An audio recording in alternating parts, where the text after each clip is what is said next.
Cool, cool.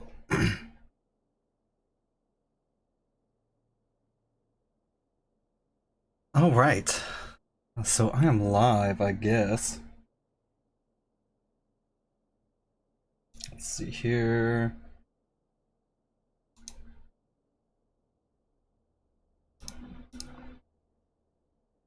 Close all this stuff.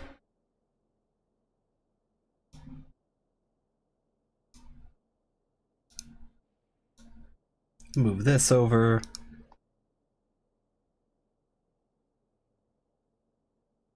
Cool.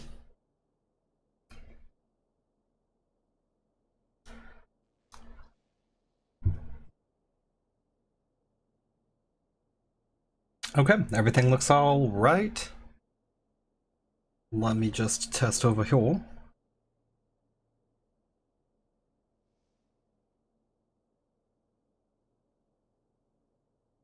Grab my mobile phone. See what's going on. Yeah, you can stop that.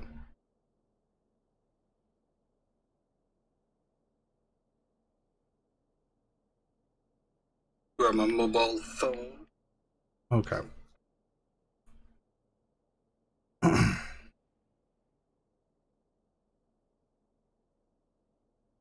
So everything seems to be working well. Alright, so basically what I'm just going to be doing here today is streaming for a little bit, having a little bit of fun. Well, hello there! And just doing some of these news missions, knocking them out, getting some crates. And just chilling. Yeah, I'm in my Christmas Oracle. Figured I would do these missions back in the Old Faithful here.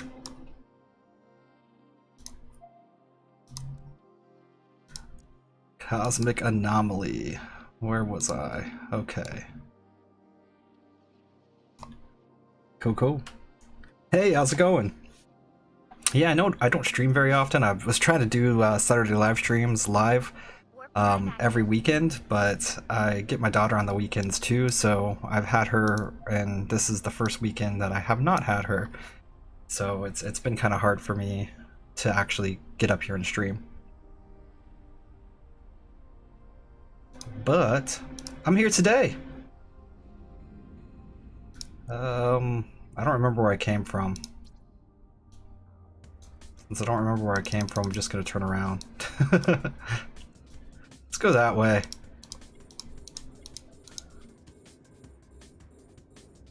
So how's everyone doing today?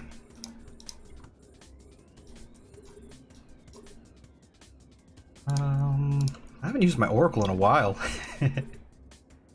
Oh, we got this guy coming in pretty close. I guess you're gonna be next.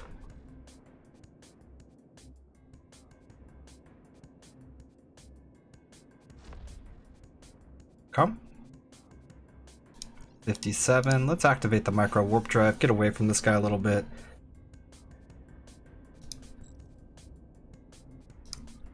So I figure these news missions here, even though they're, I mean, I don't really like the chests too terribly much, they're 5 million missions. So if I can do them fast enough, they might actually be worth it just to knock out repeatedly. Hey, what's going on?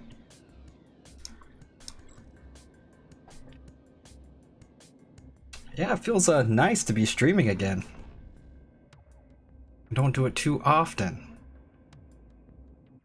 But I made the video this morning, and I was like, hey, what else can I do today? Got nothing planned, nothing's going on. I was like, you know what's perfect time to stream.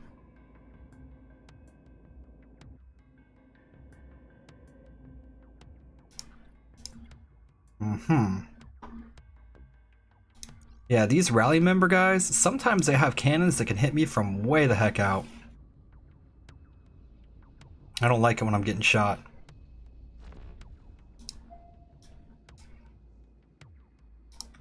So quick overview with my Oracle here. It's been a while since I've been in it. Has an optimal range of 72 km with an accuracy fall off of 25.31. And sitting at 856 DPS. Well, goes higher whenever you have that on. I think a little over 1,000. Hyperion's your favorite ship? I'm glad. Yeah, I got a request to do that ship yesterday, and I was like, you know what? I actually haven't even looked at that ship yet, so I'll do that. So this morning I sat down and looked at a bunch of fittings, and I was having fun with it. I tried to put the super tank on it for a while because I've been really obsessed with tanky ships lately. And I made one that was pretty good, but just the raw damage on that ship is too impressive to not showcase.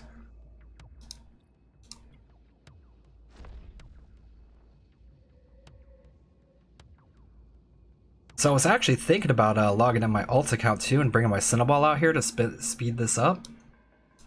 Have him go in and do some killing, but I was like, streaming and monitoring 2 accounts is not quite my speed.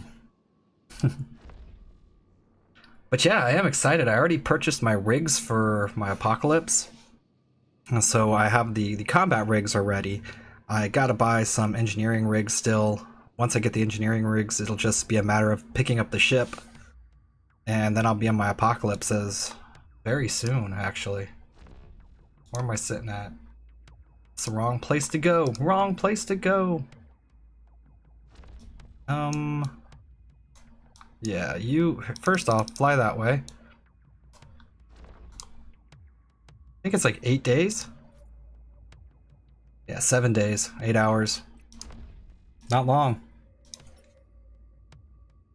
I'm gonna do some horrible things with that Apocalypse. I'm gonna sit back at like 130 km out and just blap T10s. I'll have all the ISK. Yeah, I'm really expecting a anomaly change soon, whenever those the battleships come out, actually. Alright, got a bunch of smaller ships. That's another one of the reasons why I actually like these missions. These smaller ships make them pretty quick to do. Yeah, we got one of those guys who can hit me at long range.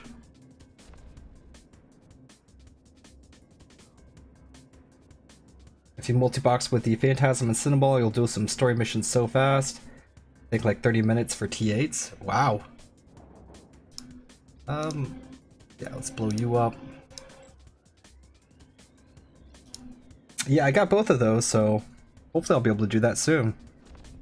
I'm liking the Tornado, but not as fully skilled in the cannons. I mainly use the Cyclone. Okay. I personally have not touched a Cyclone.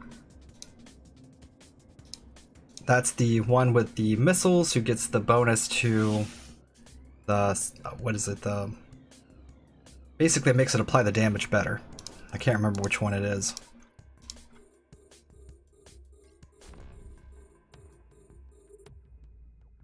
$30 minutes for the T8. Woo.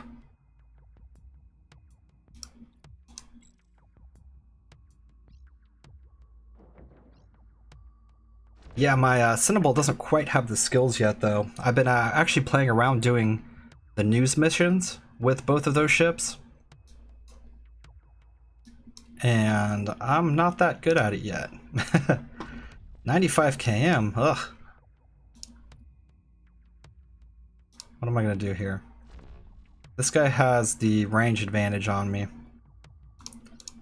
Yeah, he's already applying damage. Let's see if we can just outpace him. 1100 DPS.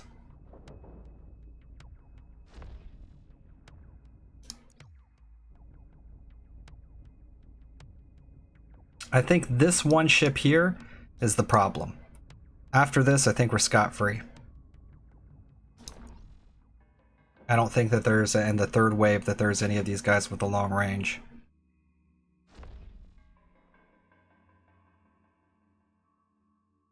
Cyclone gets bonus to shield boost and missile flight velocity.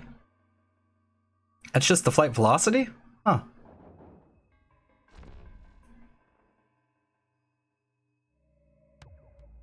I thought it applied that damage a bit better. I'm curious now.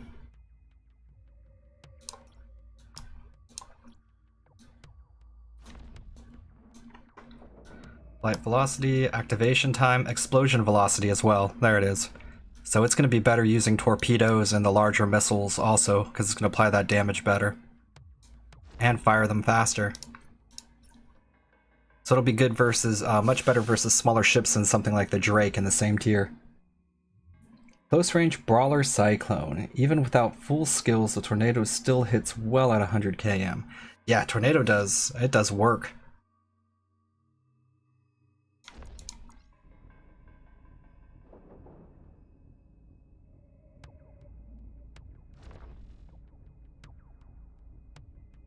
When I was doing the comparison with the tornado, it can apply damage from far away and close up very well. So definitely a good ship. And now that I'm looking at all the stuff when I was exploring with my Cinnaball and on the test servers, I was noticing that if you do focus in those weapons and you can get those expert smalls, expert mediums, and into the expert larges, you're going to have that full time on your damage mods. I really do think that it really does pay to specialize going all the way up. And you got a lot of really good ships if you're specializing in missiles that are going to be coming out. Turn around.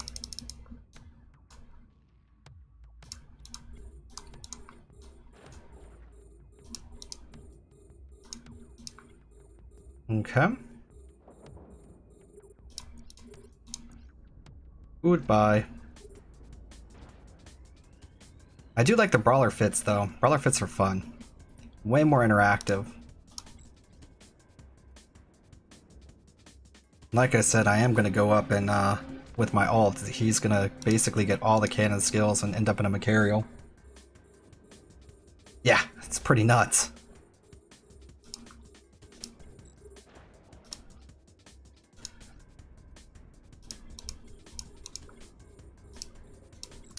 Definitely helps out with applying damage and making those ships just monsters for a long time.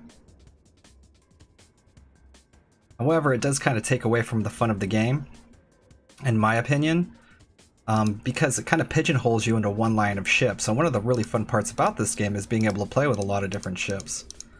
However, I guess I can understand it because I want you to spend that plex so you can respec your skills. I ain't all about that game though. I am getting some damage placed on me. Get up to and activate one at a time. Yes, you can. You definitely can. And that's normally what I do.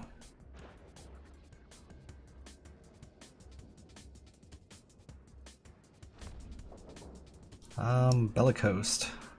Don't like you.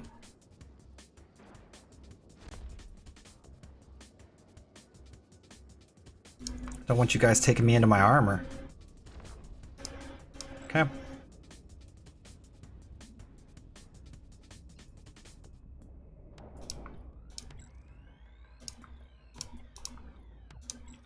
Gotta be careful whenever I do that. Whenever I pick another target over there to approach, if my guns or anything activates while I have it selected, it's gonna pick that guy. Always pisses me off. Okay, let's get some mods going here.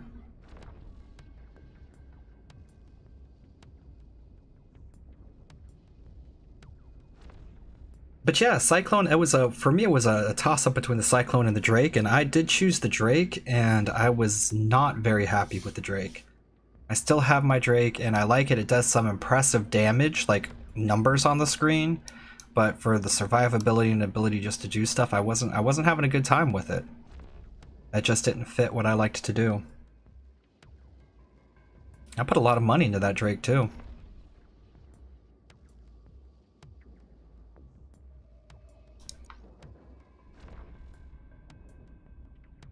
Well, that was before I had access to the test server though, so now I can look at stuff before I decide to purchase it.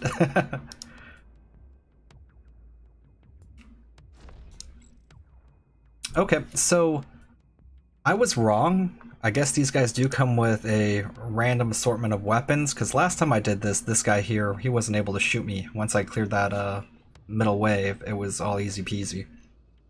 But apparently now he is able to put damage on me. So that's a thing. Let's get away from him.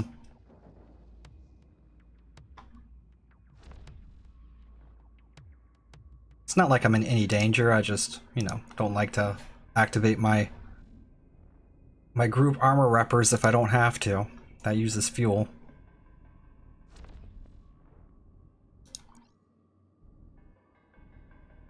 So let me see if I can get a little further away from him.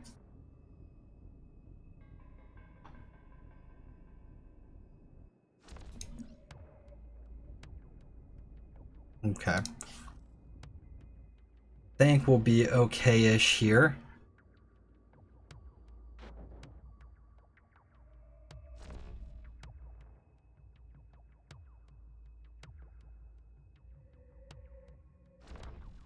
Oh. No! He dinged my armor.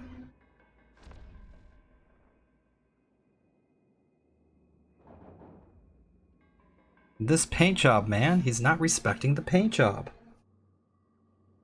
Oh, those cannons. Okay, let's stop. I think we're at a good enough range when we can start activating our range. Tracking computers. I activated that way too early. So we're only going to get one shot off with that one. Boo.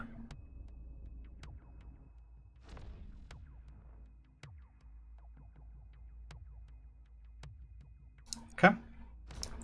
So with the tracking computers active on this, the range on this ship is optimal range 103, accuracy follow-up of 35.59. So I can usually sit way out beyond people's range. A lot of times that's why I run 4.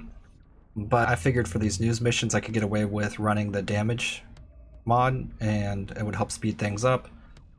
But they had to be Minmatar, didn't they? Minmatar and their cannons.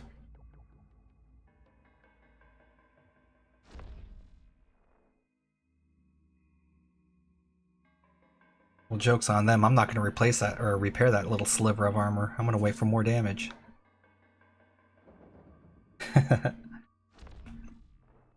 So how are you guys enjoying this event? I mean, having the ability to have 5 million missions just at your fingertips is pretty good, in my opinion. Rewards themselves. I can go pick all this up if I wanted to. Do I want to? Yeah, I guess I do. Let's activate one of those. So I'm going to go away from the hole to get to the hole. Let's turn that on.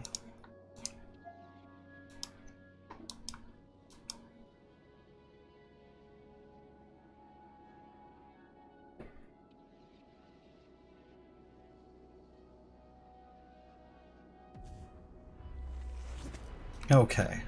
We're almost there. 45.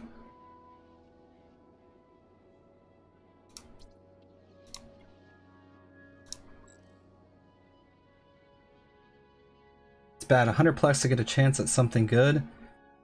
Yeah, I'm not too fond of that. I mean, however, whenever I did open the 3 that I did luck out and get a Phantasm skin, so, I mean, you can make ISK.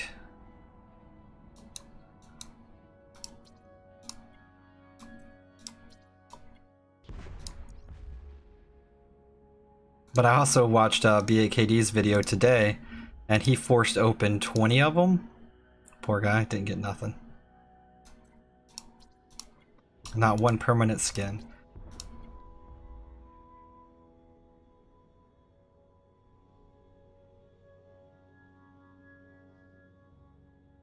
Free SP is free SP, I do gotta say that.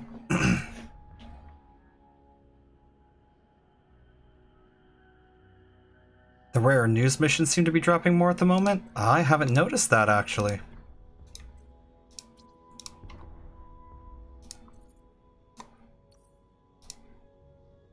Let me take a look.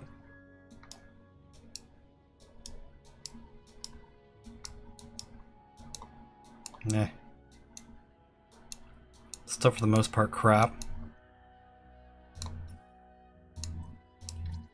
I'll refresh here in a minute though, we'll find out. Not paying Plex to open the things. I'll take that, my Phanto needs the skin. I bet you would. I could put it on my Phantasm.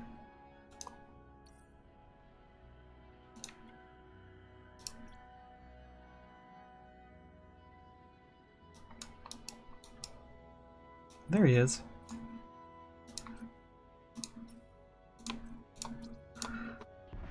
Yeah, with this guy I trained up, the reason why I was debating about that loot or not is because I did train up the skills on him to crunch the loot. So, what is it? I mean, not all the way, but I have scrap metal 5, advanced scrap metal processing 4. It's not bad, but the loot still actually does get me something.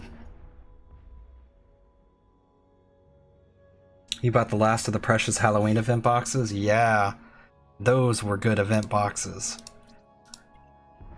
I really wish they would bring something like that back again, where they had the encounters with the modules that you could get.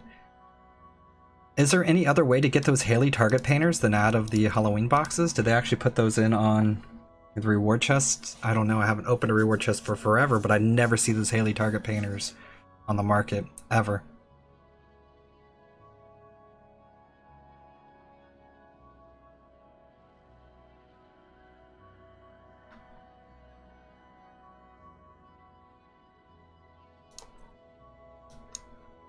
Okay,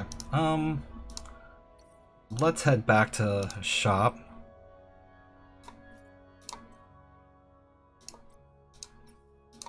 Six jumps. I got out here, didn't I? Gotta go through O4 space. Oh no, hope they're not gate camping me. Warp drive active. I don't know why Rock has been moved to the tier 10. That's a really powerful ship, to be honest. However, what was it? I don't understand. They moved it to tier 10. What was the other ship? I can't remember the name of it off the top of my head, but now that ship and the Striker version of it are both going to be in tier 10. That makes no sense to me. Was it the Rock? Is it the Rock and the Rock Striker? But that Rock, when I was playing around with it, oh my god, that ship is good. Let's take a look at the market here real quick. Ships. I don't want battleships.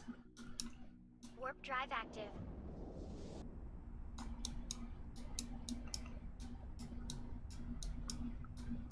Oh.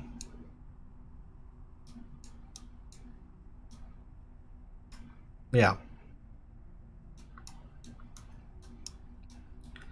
No strikers. We have Megatron Striker, Apocalypse Striker. Yeah, Maelstrom and Maelstrom Striker. Why would anybody ever buy a Maelstrom? You can get a Maelstrom,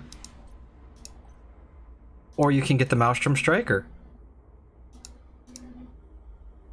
What? I mean, the Maelstrom Striker is just going to be better all around. I don't understand. So I was talking to some people, and we think that the Strikers probably aren't going to release the same time the rest of the tier 10 ships do. Now, that's not proven by anybody. That's just our speculation. Nobody has said anything regarding that. So I just want to be very clear on that. Now Megatron is left for Railgun. For T-Dying? Yeah.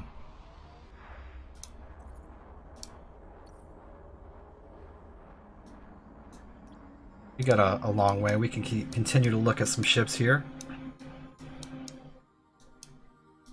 Oh, I passed my ships. What is going on with this interface? Yeah, tier 9 we have the Scorpion. That's yeah, that's a thing. Raven. Raven's going to be great for missile users. That's going to be a very awesome ship. I'm surprised they actually moved that to tier 9, because in tier 9 you also have the Typhoon. And the Typhoon is a very good ship that applies damage very well, kind of like the ship we were talking about earlier. It's just the tier 9 battleship version of it. And when I played around with this ship, I was able to put the torpedoes on there, large torpedoes, and this thing was doing lots of work. So if you like that brawler fit, this Typhoon's going to do it so much better and just be really, really good overall. The Raven is good, but it looks to me like it's meant to be long range. When I put those long range missiles on there, it has a lot of problems with the smaller ships. So this one here, I still need to play around with it a lot more and see how it's going to do with a close range fit. This flight velocity is okay again, but in the battleships, the flight velocity really doesn't impress me that much. But the torpedo velocity, the torpedo damage, or missile torpedo, and activation time, that's all very impressive on this ship. So you're gonna have two good missile ships to actually choose from, but honestly, I think the Typhoon is gonna be a little bit better. Just because it has this large missile torpedo explosion velocity baked in. However, the Raven is going to be able to hit you whenever I was doing the long range fits. You could set out at 130 km and launch missiles, so it may take longer to kill stuff, but you're going to be able to do it in relatively safety of, you're never going to get to me. And if you do get to them, you have missiles, so you can just web them up and blow them up. Maelstrom Striker, not a tier 9 ship. Tempest. Don't know what to think about the Tempest. I don't think I've actually looked at the Tempest, because I was looking at the Maelstrom as the tier 9. So the Tempest might be something I need to play around with and take a look at and see what it can do. Armageddon? I don't like the Armageddon. If you're gonna fly an Armageddon, that's cool and all, but why not just fly a Dominix or an Apocalypse? If you want to use lasers, use the Apocalypse. If you want to use drones, use the Dominix. This hybrid type guy, yeah, it's got this Energy Nosferatu optimal range and Energy Neutralizer optimal range, but it just doesn't make up for it, in my opinion. I maxed out my large railgun.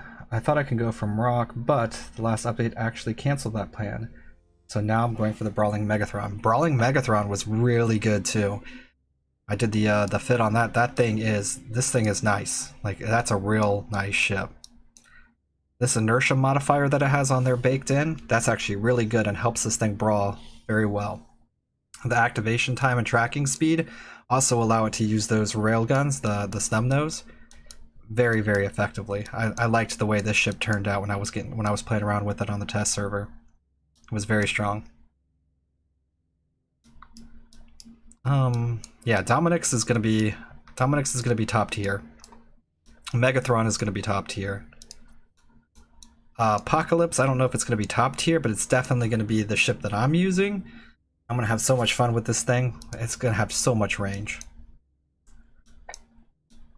I think the Typhoon is gonna win out over the Raven, personally. And you're gonna see more Typhoons than Ravens. Don't know what to say about the Tempest. And the Scorpion...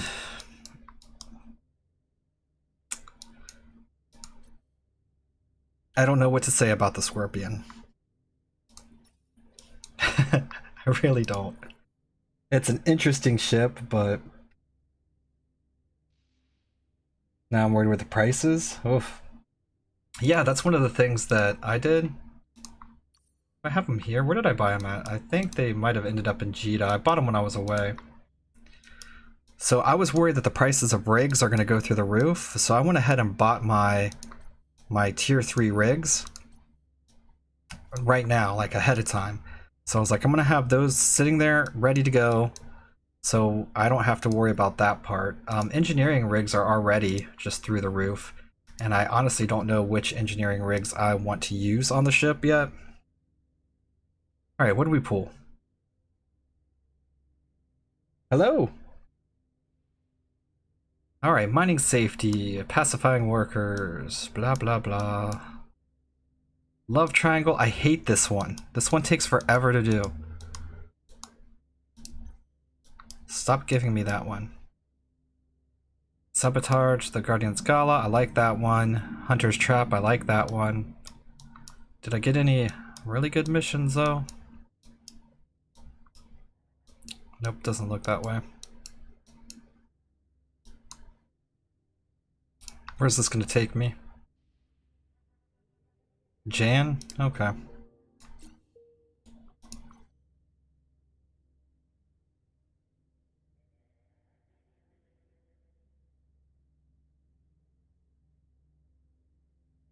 Now, as I said, Dominix is gonna be top tier, going in all in on drones. I mean,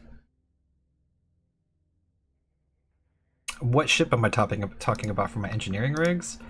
I'm saving up right now and trying to get everything prepared because in 7 days the battleships are coming out.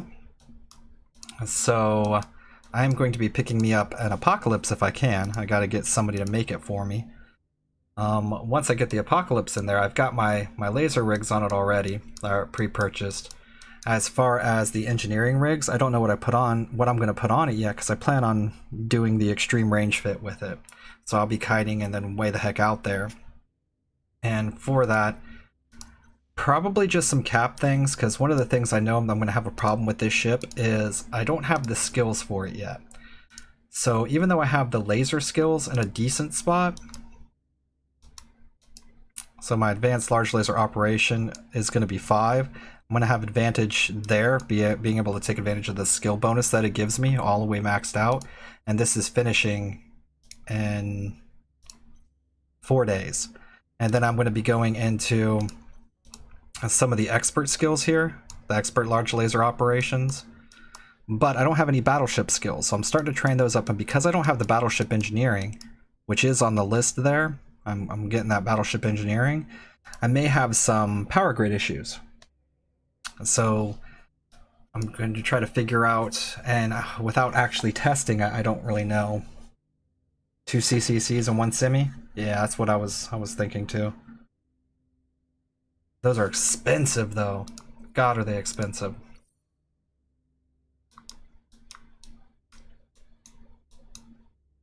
Where are the rigs?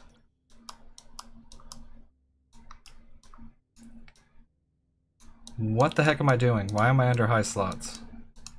Combat rigs, engineering rigs. So I was wanting to do at least 1 semiconductor and 1 capacitor control circuit was the general idea. The last rig that I was thinking about though was this targeting system rig. I was thinking about picking that one up just to be able to lock onto the targets that little bit faster. However, having another capacitor control circuit might be necessary. But look at these prices, 357 million. Jesus, I'm gonna have to run so many tier 10s. What do I gotta catch up on? Using Naga? Naga's a really good ship. There's very few ships that you're gonna hear me say is a bad ship though.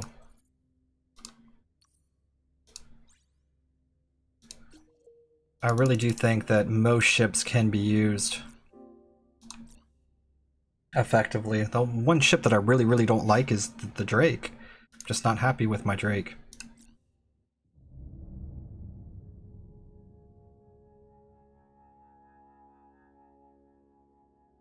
Start with your engineering as soon as possible. It's great to have lots of DPS and your ship can't handle to power output. It won't do you any good.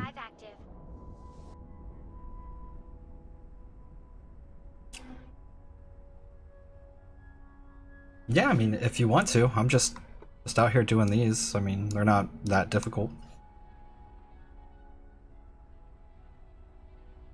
The engineering rigs are going to drop? You think so?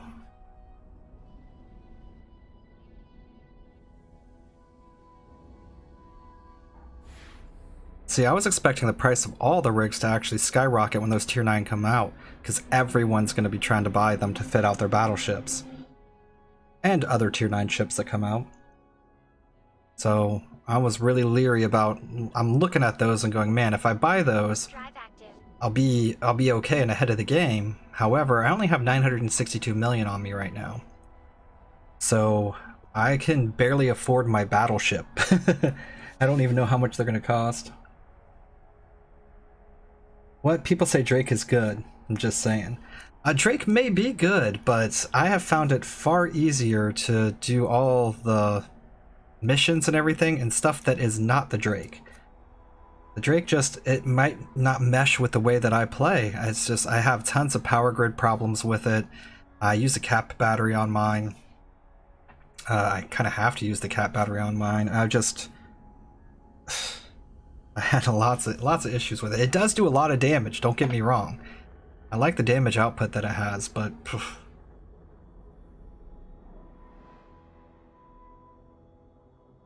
The insurance policy is making the rigs drop. Ah. Warp drive active. Uh-oh. This guy's posting down here a shared contract for a 30-day succubus skin. Bye-bye.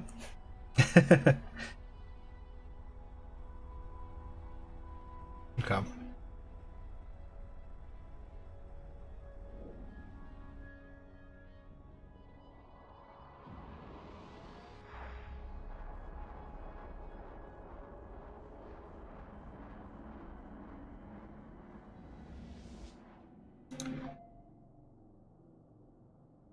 Give me just a second here. Station. Concord. Sure. I've been rocking T2 rigs on my Macarial just because 2.5% isn't going to make that much of a difference until my skills get maxed out in Battleship. Yep. Yep. Heck, in this thing, I don't think I have great rigs. Yeah, I'm using T1 rigs. I get semiconductor memory cell 1s. Yeah.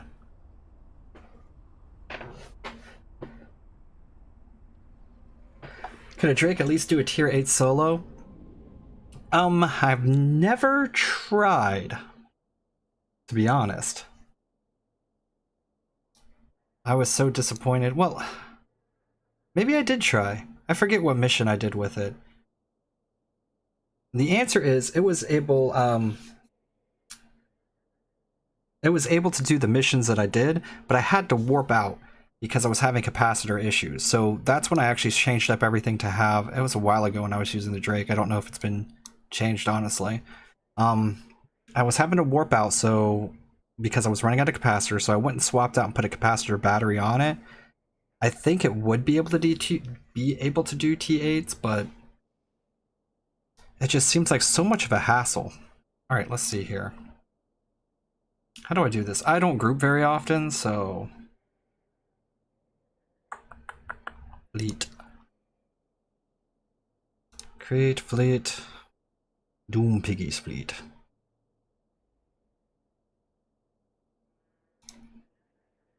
I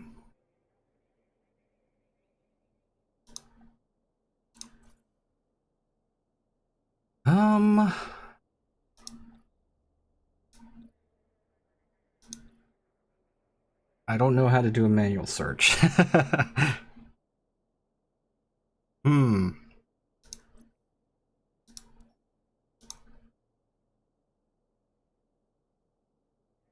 Application requirements, edit fleet info.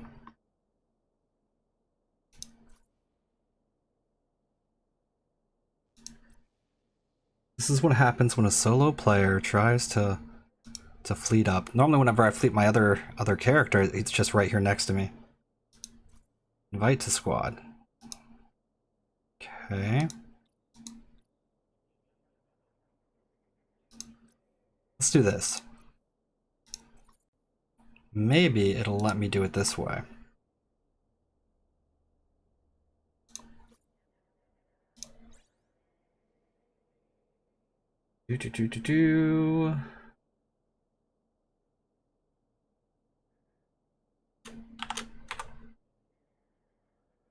Gotta find your name in all of this. And Infinity X ZA B. How are you? Search.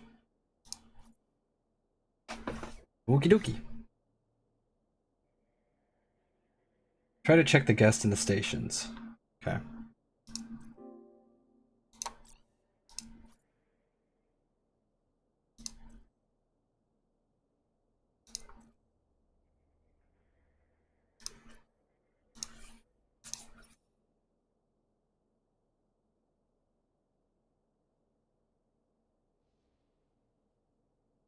Damn, I thought I could invest some skill points in missiles and drones for a future Worm Gila. Well, alright, so just because I didn't like it doesn't mean that it's not going to work for everybody, and there's also other ships there. So here. Where is my ship? So yeah, I got the Drake, but there's also the Cyclone in this. I think the Cyclone is going to be better. And I don't know what's going to happen when they release these command burst modules. But the way that I fit this out, again, when I came back to this, I'd already been piloting laser ships for quite some time. So I went to a long-range missile build. And it just didn't work out for me. I need to revisit it. By the way, can you add me in the guest?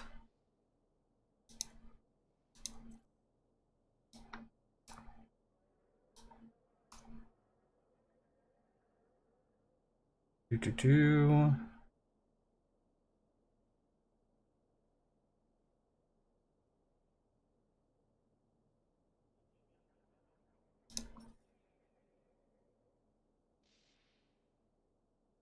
Add you in the guest. I don't even know what that. Oh, here?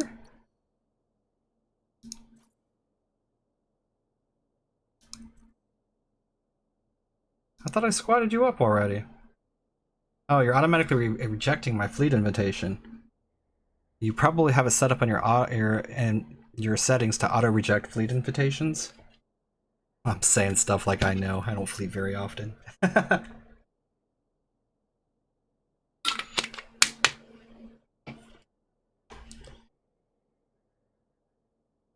Pandemonium.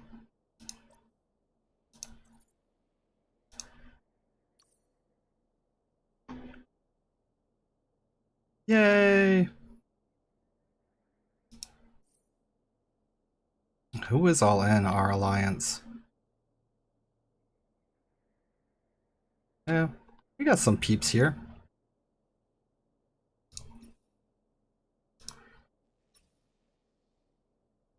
Let's try again.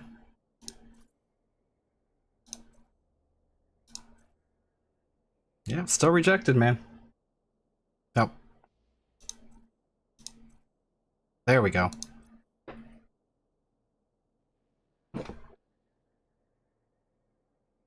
Cool, cool.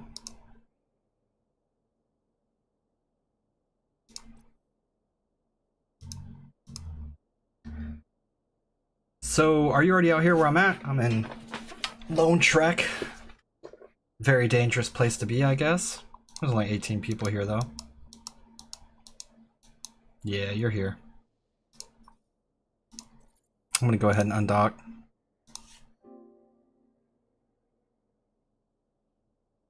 Well, heck, you're free to join me, but I'm just doing these news missions, man. A battleship's gonna just destroy them.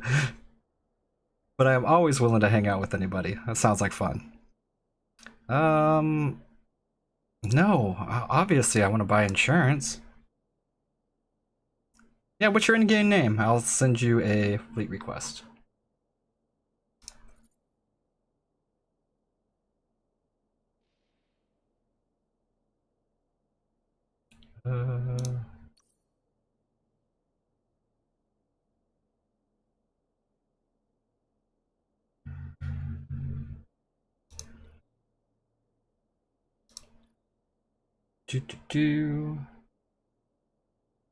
Yeah, I saw actually.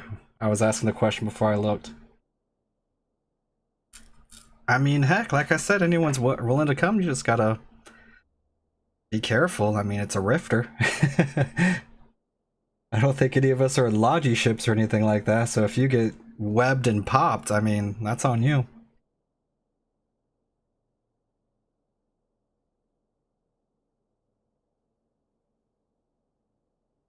Oh, wait.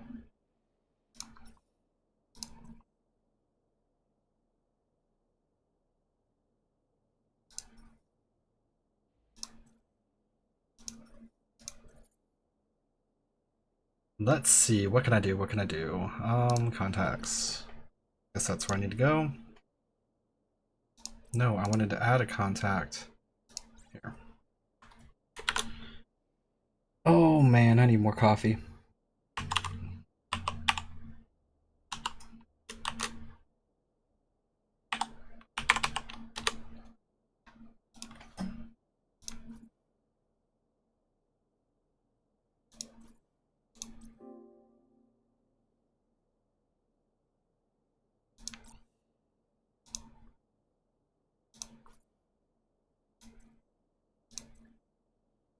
Cool.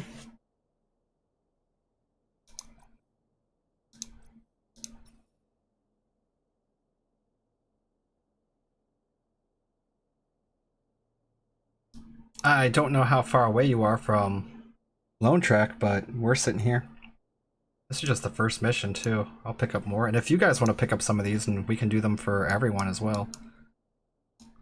I mean, I don't mind. The only one that I don't want to do is this one. Love Triangle. I'm not doing it. Can't make me. I'm not going to do 5 jumps, battle some stuff, do 5 more jumps, battle some stuff, do 6 jumps, dock, do 6 more jumps. Yeah, I'm not doing all that. Where am I from? I am from Tampa, Florida.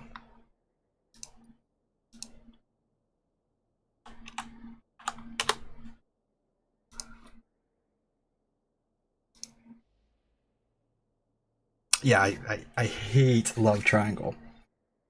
Hate it with a passion. I did it one time. I actually recorded a video. It was the first one, and right after it came out, I was in my Cinnaball on my alt account.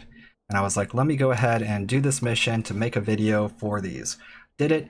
It took, and that was on the advanced, it wasn't even on hard. And it took, with all the travel in a Cinnaball that actually warps faster, 45 minutes to do.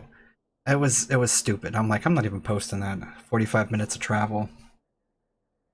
So I redid the video with the other stuff, and that's what got released.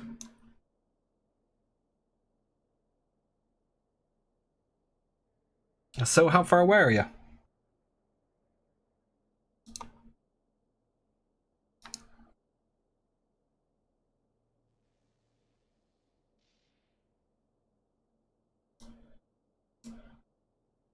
Yeah. Yep. I was like, that's no. Not good. I was like, I could do so many of the other missions. But like I said, I really do like these 5 million ones. These encounters that are 5 million, they don't take too long to do. There's only the one combat. Between that and the bounty rewards, you get about 7 million per. It's pretty good. 11 jumps.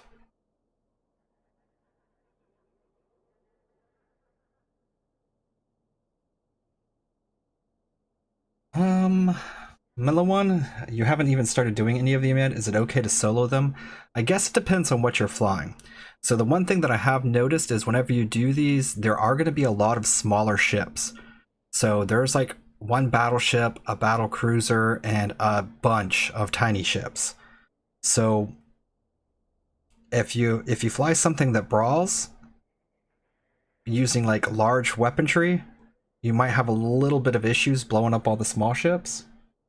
But I mean, for the most part, I was able to do it in a Cinnaball just fine, and I was able to do it in my Oracle just fine. Those are the only ships I've actually done them, well, and a Phantasm. So Cinnaball, Oracle, Phantasm was all able to do these no problem.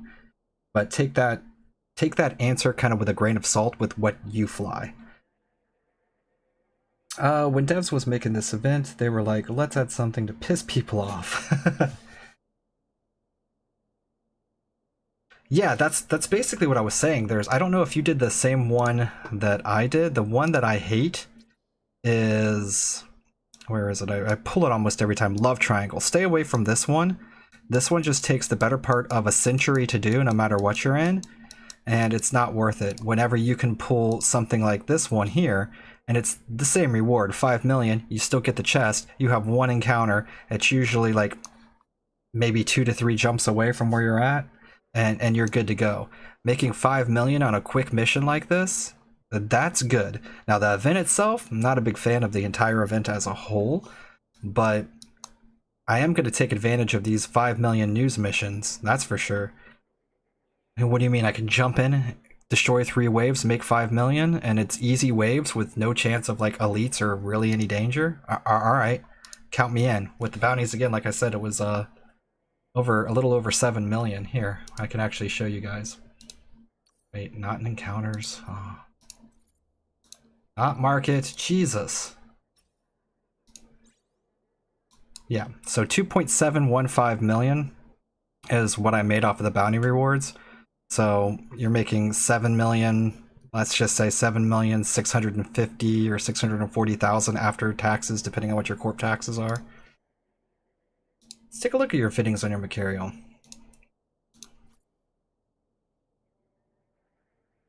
Eight Gist C-type large autocannons, 2 Mark 7 Vespas, a Core C-type large afterburner, Gist C-type large capacitor booster. I like those a lot. Gistum C-type gyro stabilizer, 2 adaptive invulnerability fields, large shield booster. Got the Vikarlakas large energy Nosferatu. Woo-hoo-hoo. Predator warp scram, guide target painter. Yep, no one has the Haleys. Can't find them anywhere. Republic fleet warp scram. That's nice scram too.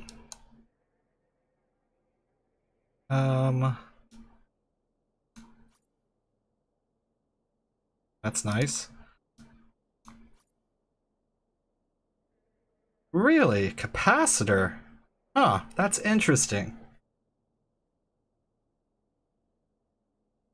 That is really interesting. I guess that would make sense. This does use quite a bit of cap to actually run each one of those. 3 semiconductor memory cell 3s. Nice. I like that.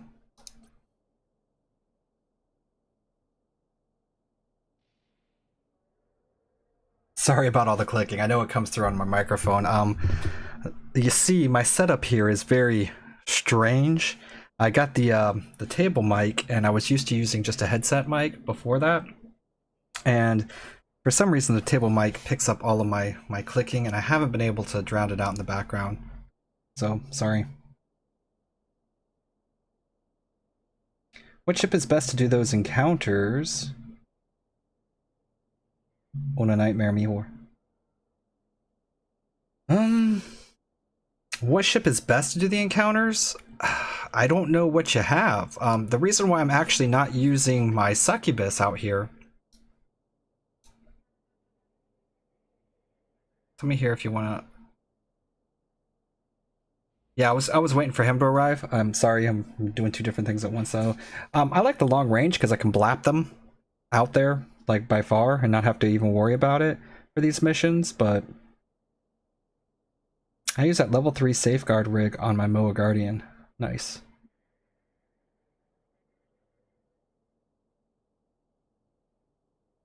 But you have 2 rigs, not 1. Yeah, I like because there's so many tiny ships here, I didn't really want to bring in my succubus or not my succubus, my phantasm. My phantasm, it only has, because it's built to be a little bit more tanky, it only sitting at 650 DPS. So I kind of wanted to do these quicker. So sitting here with the Oracle of the 856, I was like, yeah, I should be able to burn through those and have fun with it. And plus, I love my Oracle, and I don't get to fly it nearly as much as I want to because I've been flying my other ships. Yeah, long range is working great for this mission. I can blap all the frigates before they become a problem, and then just sit there and chill and talk to everybody while I'm working on the bigger ships.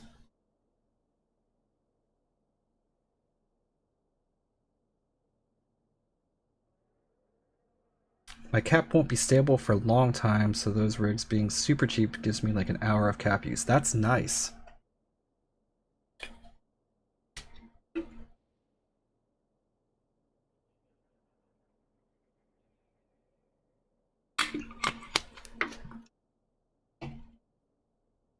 Indeed, play safe, they said, until frigates coming. Yeah, I mean, hordes of frigates. I don't like frigates. They get under my guns and blow me up. Every ship that I have lost, it's been to me doing something stupid and letting a final wave or something spawn in, and I'll be sitting at 0. And I get webbed, scrammed by all the frigates, and then just blasted by bigger ships. And so I give, like, frigates have more respect from me than battleships. Most battleships, I'm like, well, I can either speed tank around you in a circle and you can't hit me, or I can outrange most of the NPCs, but those dang frigates, they can really do a They can take a bad situation and make it so much worse by applying all of their E-war, for the lack of better. I don't know how much further out you are, but I am going to go ahead and take a real quick break and go smoke a cigarette. And probably grab me another cup of coffee before we start, since I'm just waiting here. So I will be right back in just a moment.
I'm back.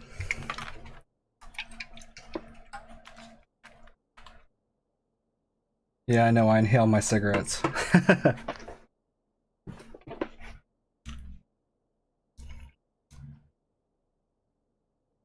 Oh, catching up on chat. Let's see what we got. Not much. What's your opinion on Angel Cartel ships? They're not really good at PvP. My opinion. Angel Cartel.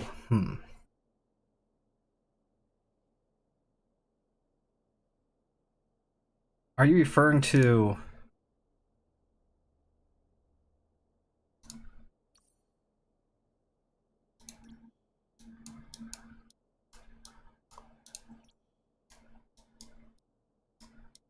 this guy? Oh, these are Blood Raiders. Which one are Angel Cartel again?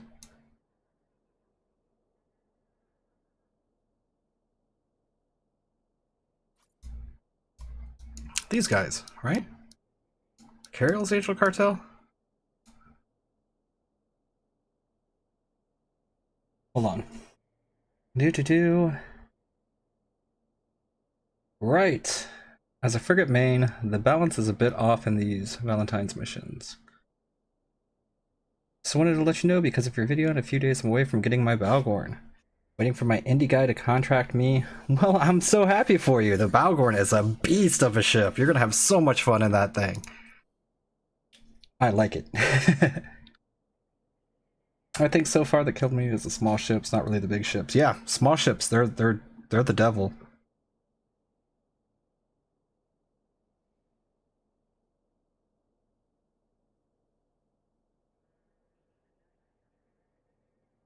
Yeah. Yeah, I don't take my time with them. I'll smoke a cigarette and then be done with it and get back to whatever I'm doing. I used to work in restaurants when I was younger, and we didn't really have breaks, so you had to like smoke a cigarette when you took out the trash and everything. So I got used to just inhaling them real quick and getting back into whatever I had to do. This is a Garista. I'm trying to think here. I'm mixing up everything. We got Garista, Blood Raiders. These have to be the Angel Cartel ships, right? Yeah. Yeah. Macariel's badass. I don't know how PvP, how much it's gonna work in PvP, but I assume it works pretty good. I know Together We Solo uses Macariel for PvP quite a bit. I like Angel Cartel. Ready. Okay. Cool, cool, cool. So if we're all ready, let's go ahead and undock.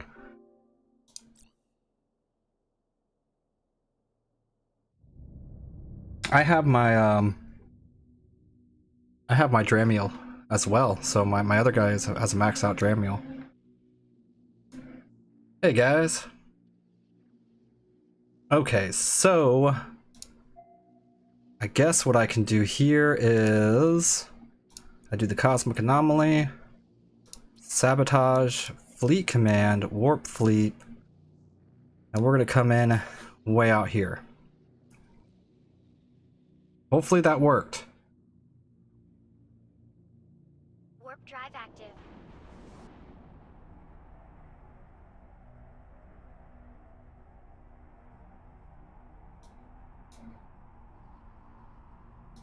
Station.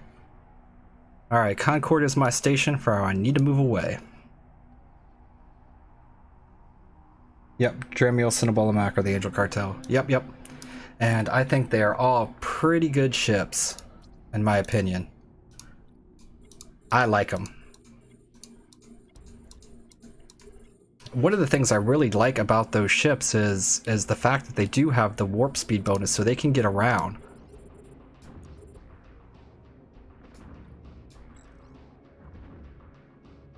Yeah, this is gonna be like the quickest ever. Okay. These guys are just all gonna melt.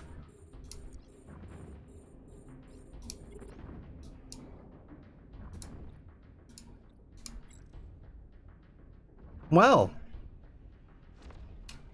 I think we definitely overpower this content. Here, activate damage mods.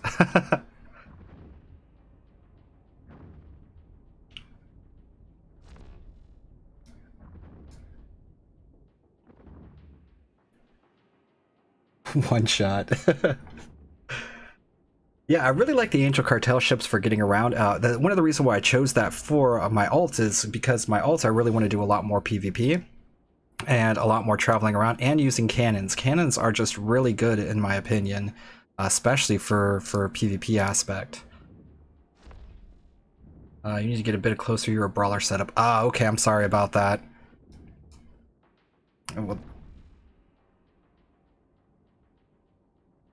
Well, next wave you should be in position. I really don't think anything here is gonna pose any threat to you. Yeah, just lock them all. I don't care. Great PvP ships, not so great in PvE. I mean,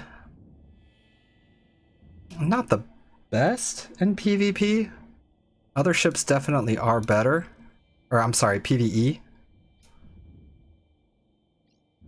I would agree with that. There is definitely better ships for PvE, but they do just fine in PvE as a whole thing. You don't necessarily have to be the best at something to still do it very well.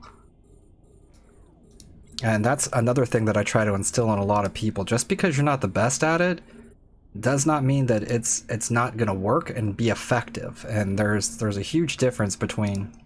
You guys having trouble with that? I'll help you out. I'm having trouble with that. Dang frigates. Cannons are great. I think best PvE faction ships are SOE and Garista pirate ships. Garista pirate ships are ones that I actually have not done too terribly many videos on. I think I took a look at the Scorpion? Rattlesnake? Rattlesnake. Yeah. Took a look at the Rattlesnake, and that thing was very impressive. It is one of the ships that I kind of want to get a hold of is the Gila. I want to get a hold of a Gila as well and play around with that. I don't know much about it, and I don't know many people who actually fly one. So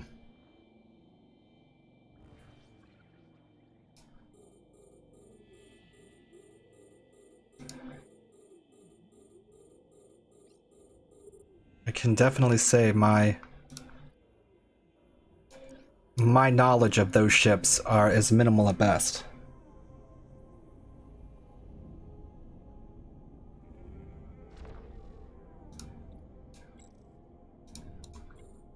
Yeah, but you see how there's a ton of these tiny ships in here? If you're not prepared for these tiny ships, they can swarm you and take you out. Obviously not if you're in something that has a strong enough tank. But for people who are not necessarily have the best skills and everything trying to do this, it can be a big surprise when all of a sudden you have a bunch of tiny ships all around you and you're like, what am I gonna do?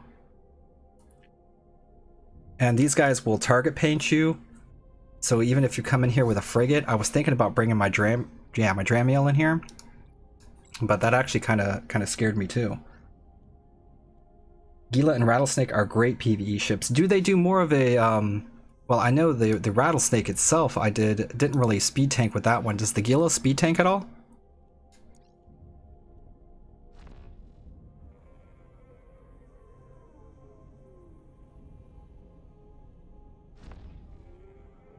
Don't sleep on the Worm.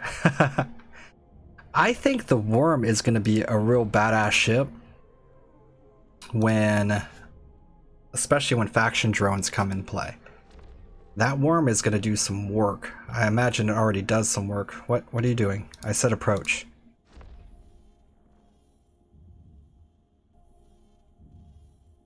No? We're not going to approach today? Oh, it helps if I turn my speed back on. Luh. I do that so many times. You speed tank in your Gila? Cool. Yeah, I was like, if the Gila can speed tank and take advantage of the already beefed up tank it has, that'd be pretty impressive. I can see that being a very effective ship. Yeah, I think I might actually do that. I might do a video itself and take a look at all of the faction ships in their group as part of one video for each, and just kind of explore stuff that I don't normally see.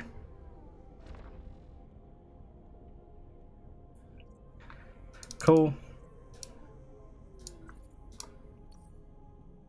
Do you guys have any encounters?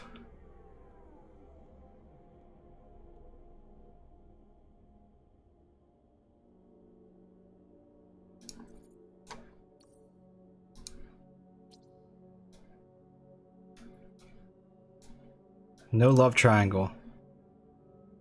We can pick up this one.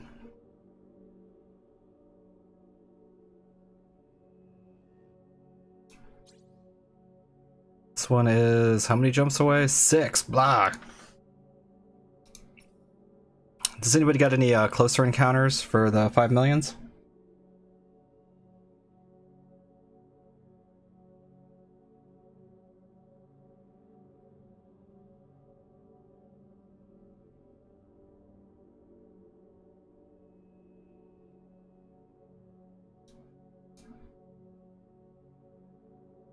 Gila and the Phantom are the better ships to speed tank everything. Yeah, my Phantasm has no problem speed tanking. I actually used to run the you got sabotage 2 jumps? Cool, let's go there. Which gate?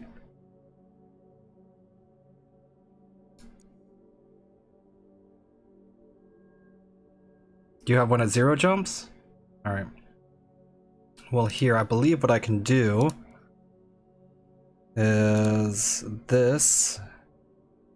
Transfer boss position. I don't know which one I have to do. We're gonna just make you the fleet commander for now. Alright, cool. Warp us in. Please warp me in a little further away. We don't have to do at 80. We can do like halfway there. If you want to do it something like 50, I can move away.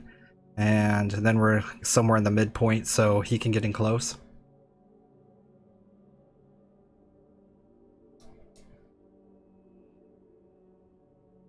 Yeah, delay is delay. There's not much I can do about that. I have it set up to have as little delay as I possibly can. Let me see if I can refresh chat. Maybe it's me.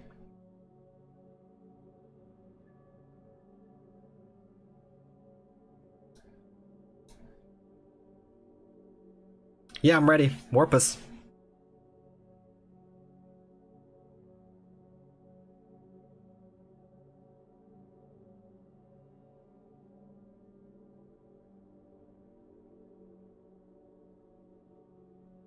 I guess I could turn off my micro warp drive.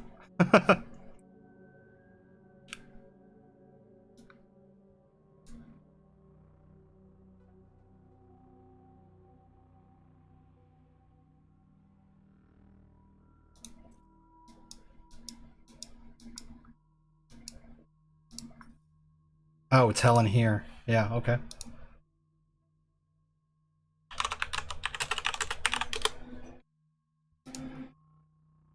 Cool.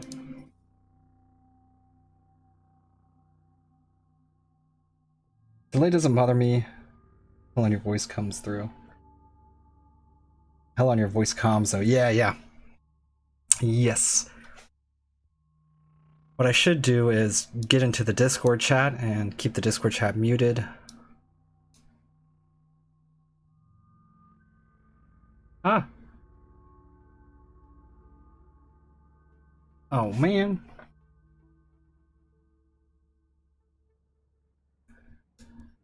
Warp drive active.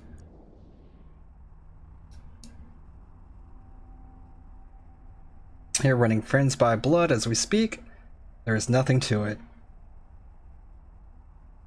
You're doing Friends by Blood in a Gila?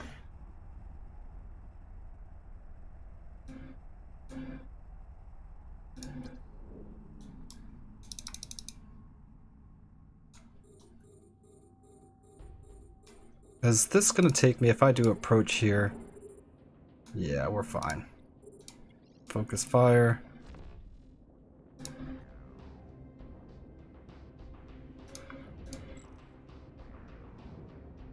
I am waiting outside a T9 scout with Moa Guardian, waiting for some allies with which to do it.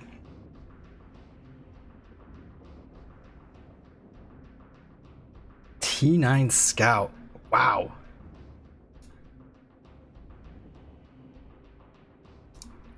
That's probably going to be some good loot. I don't think I have ever done a T9 scout. Ever.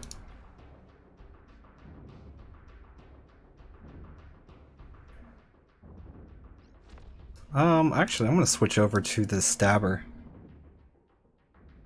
Banto? Cool. How do you have yours fit?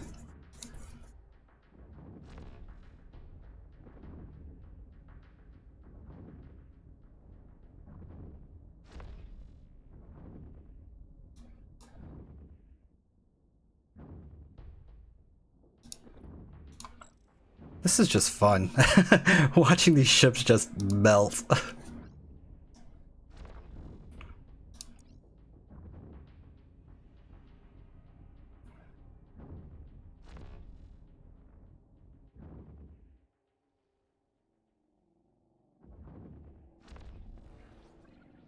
Okay. Next wave.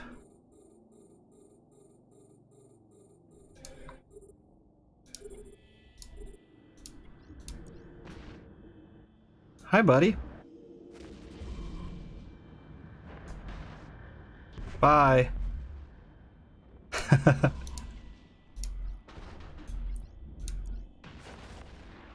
Oh, poor stabber.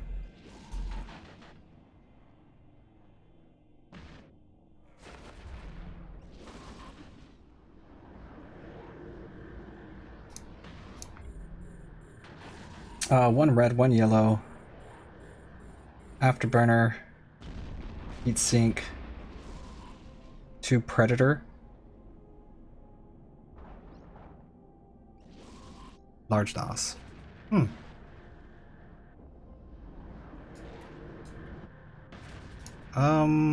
Reset camera. Come back to my very holiday ship. Scouts aren't that good payout unless you're making blueprints, etc. Inquisitors pay out good for the blueprints you get from the T9 Inquisitors. Are good payouts, average 4 to 500 million, sometimes more depending on what they drop. Dang!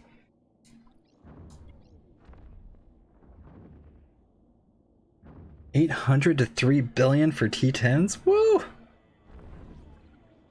That's crazy. That's that little nullsec life that I don't live. You make all that good money out there.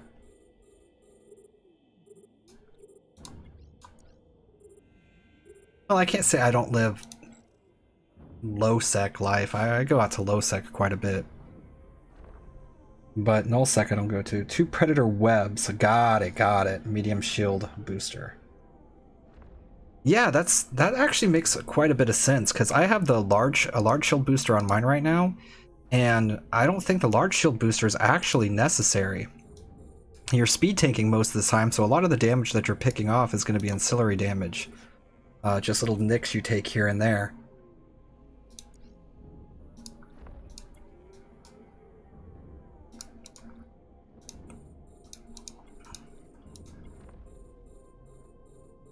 Huh, I might actually have to look into that. I have all that equipment sitting around.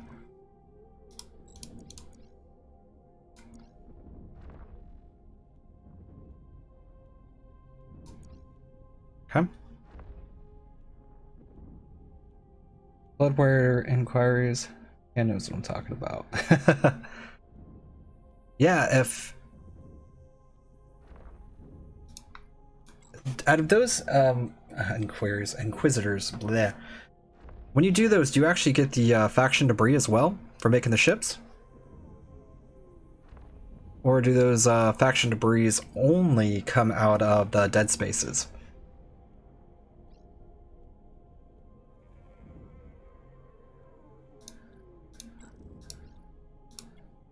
That's good to know. I mean, I put it on there, and what I'm thinking is, since I focus mainly on PvE, not PvP, that's probably a wrong choice for me. That's it?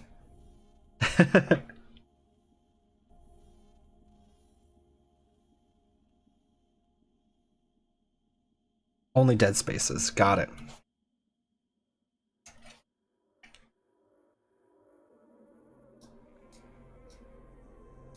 I think at some point I might have to actually move out of Eternal Echoes' guild and maybe move out to a nullsec corp. Just to have fun and experiment around with that for a while. Only thing is because I make videos so much, I never want to put that responsibility on any corporation. I can't necessarily make it to call to arms and stuff like that all the time. And between making videos and working and stuff, that's why one of the big reasons why I've never actually joined a big corporation. Loot. I mean, I can loot. It's not really that big of a deal.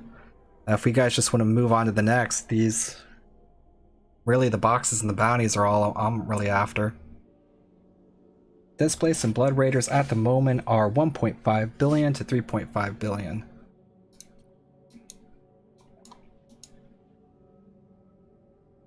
Okay, so what's the next closest one? Kyle of White, I believe you had one.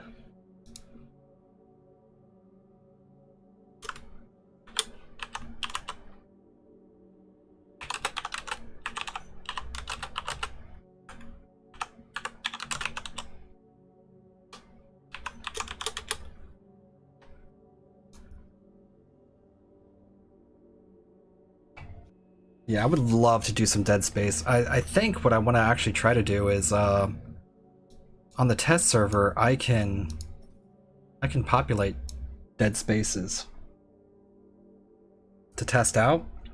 I might see if I can take some ships in there just to have fun with it myself and see if it's something that can be soloed. I'll probably lose a lot.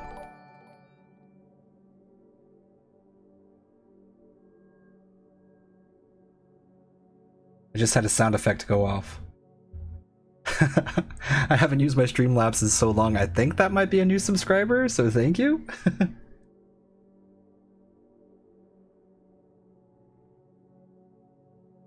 Two jumps Tazy.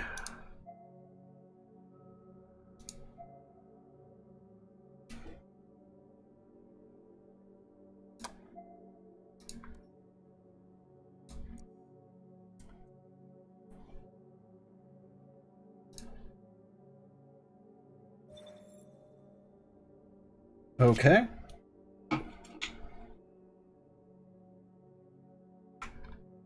Yeah, I don't see why not. Where the heck is Tazy? There we go.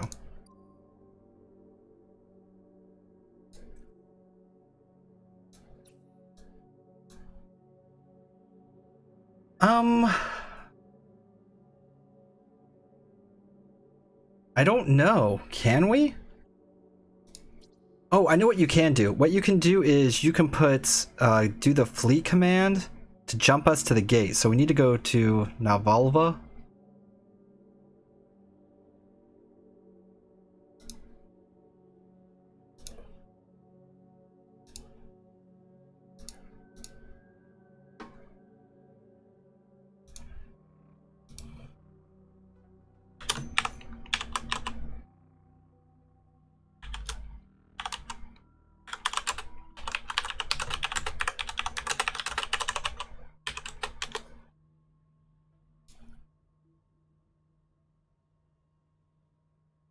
T10 is hard and long to solo. Yeah, yeah. Yeah, I think it might be fun.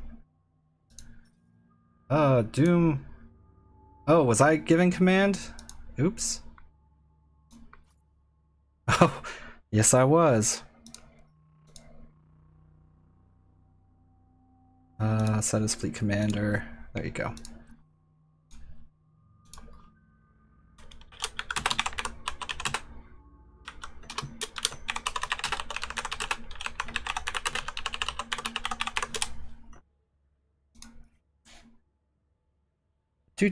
Can't wait for the hardest mission to be unlocked to finally get use for my Logi ships. Yes, I quite enjoy Logi ships.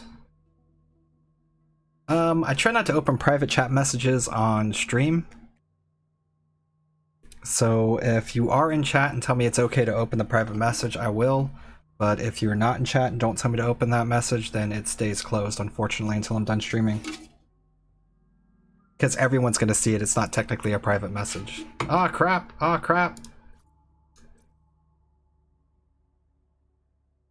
Did I make it in time? I did not.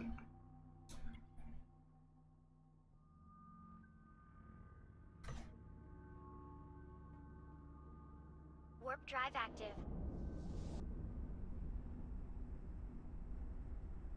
You got your first Guardian ship, Mello? Which one'd you pick up?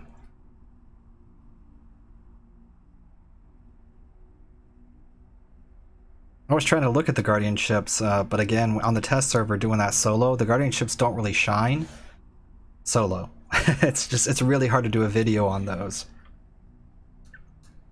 I've gotten asked quite a few times to actually showcase them, and it's not good.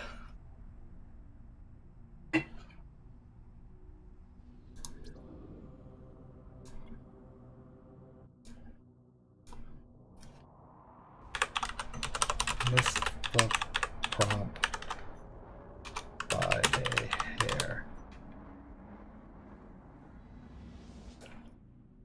Dang it!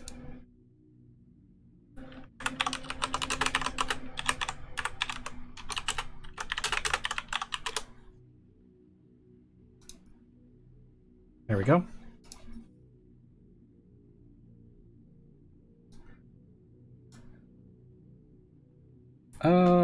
my drink. Moa 2 Guardian.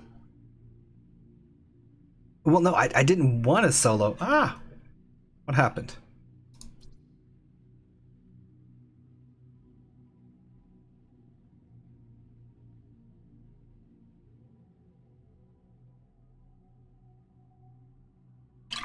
I don't want to solo the Guardian content, but on the test server, it's not like I have a lot of people that I can group with. And that makes it difficult to put together a proper video showcasing them. Like, I can put together fits, but fits don't really show you what they can do. And really, seeing what those ships can do in action is going to be the better aspect of it. Where am I? I'm in Nabulia.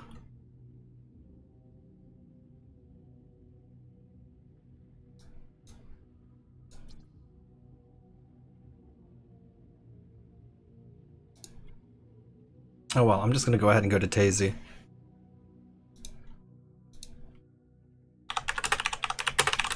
Warp drive active.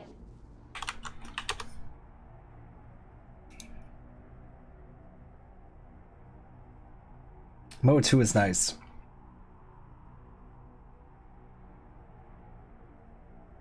I personally have not played with the Moa 2. I did play with a regular Moa for a while.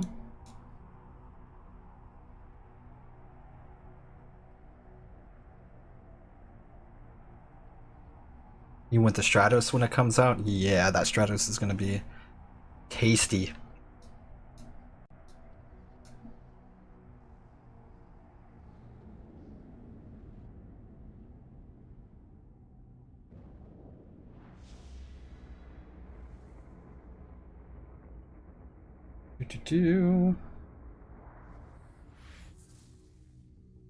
Hey, I'm here. Oh.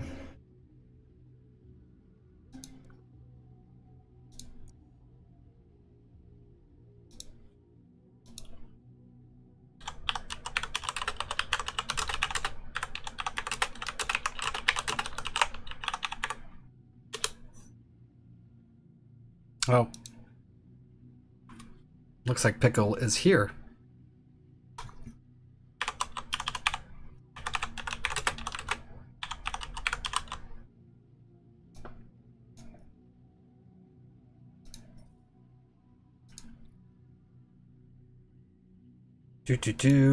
How can I invite?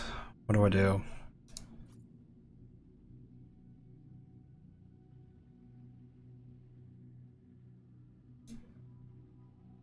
Invite. Oh, well, he already took care of it. Cool.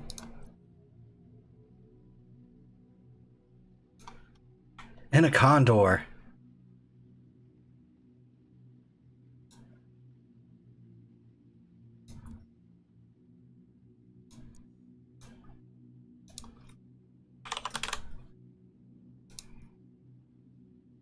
Let's do it. The Stratos is going to be a fun ship. I haven't actually looked into him too terribly much. I've only got 100 DPS, so I'll be a small help. Was going to go hunting. Yeah, warp us in.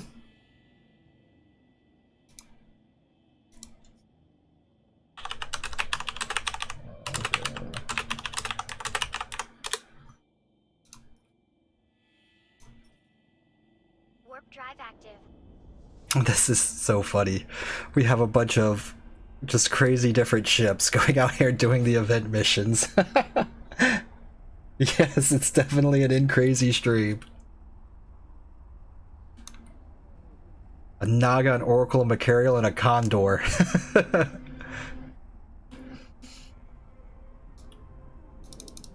Oh man.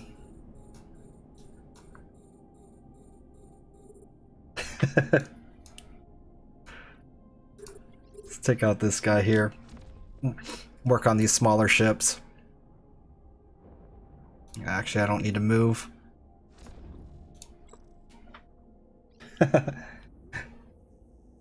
And hey, welcome, Hidden Game Seeker. Good to have you here.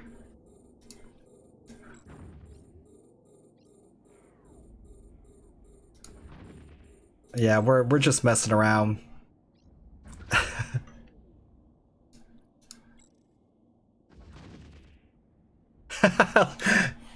Doesn't have a shield booster. That's bad.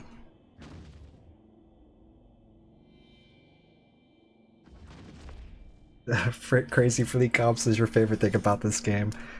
It's in the end, it's all about having fun. So if everyone is having a good time playing, I think any type of comp is gonna work, especially ones that make people laugh. Yeah, we got some long range, we got some close range, and we got our anti-PvP Condor over there. If anybody comes warping in on us, you know, because they scanned us down with the scanners they don't have yet. But if they figured out how to do that, our Condor's there to save us.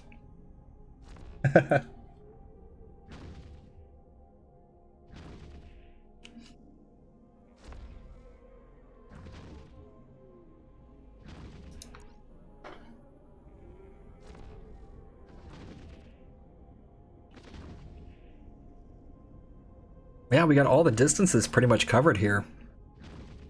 2 long range. 1 super short range. Oh no. Oh. Watch out, hello human. It's a new wave. Why did I start moving?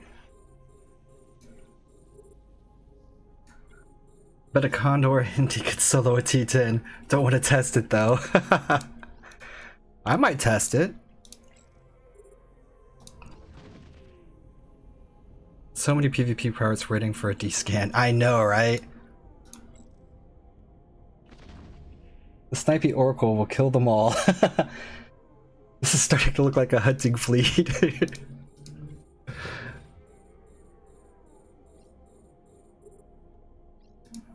What are we gonna attack next? All this for 5 million news missions.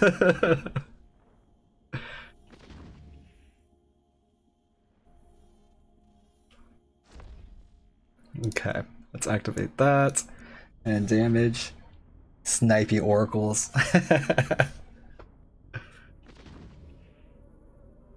Yeah, I need to have more respect for the snipers. I need to look into them a little bit more, but I just can't. I'm too excited about the battleships and everything right now.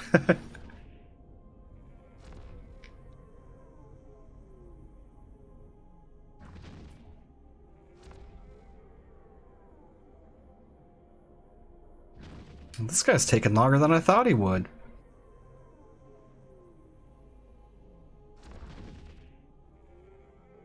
Last wave. Hello Human is not.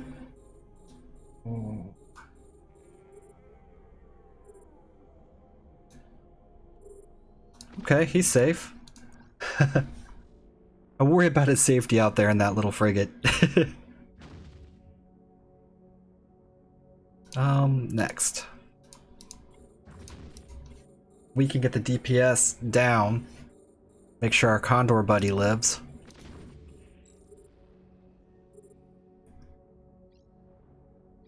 $12K a volley with strikes. Wow.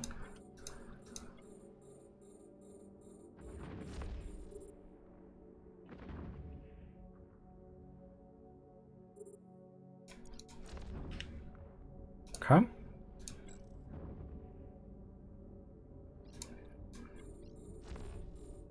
Yeah, those strike cannons, because the slow fire time on those, man.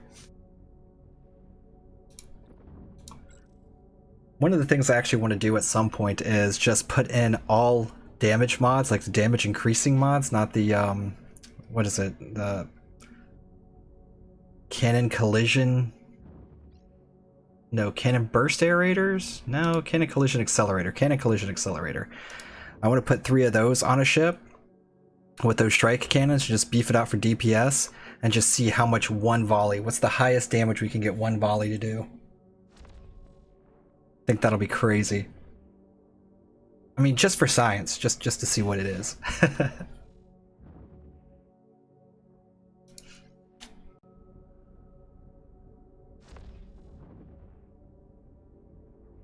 Okay. So this one is done.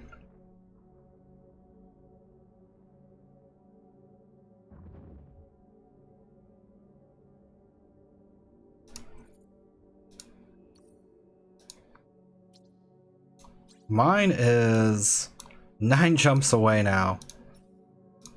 Ugh. Can I refresh? Yeah.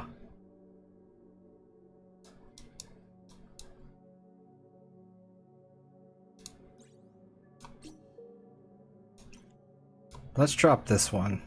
Abandoned.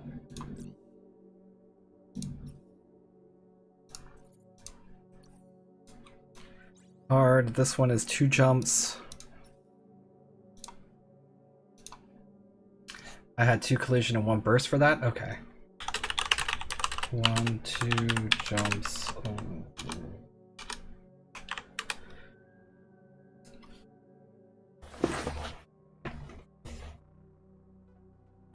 And Mimitar Dreadnought would have the best alpha damage. Yeah.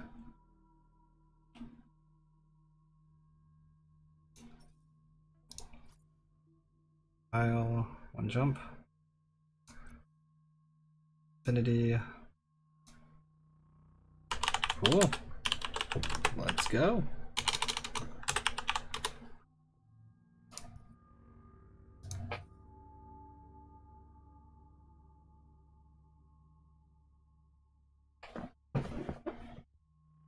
It's okay. We have, it looks like we have, between the lot of us, we're able to keep them close by. So I guess give, the fleet commander now? Who needs to be Infinity?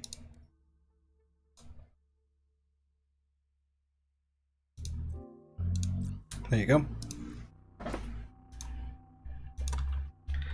Okay. Get us to 1 jump away.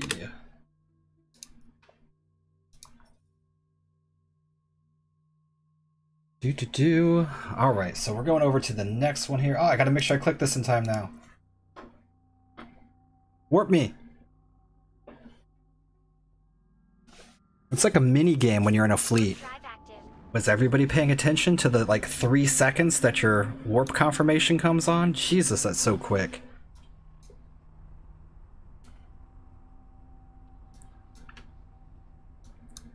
I think they did that just to spite people that play with, like, 32 accounts. It's impossible to actually click them all in that time frame.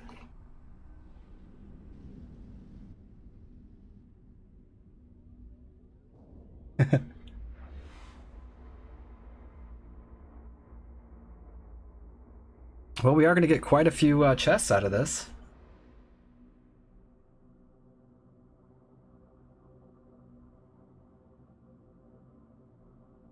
Well, I mean, you are in a battleship. It may be the fastest warping battleship, but a battleship nonetheless.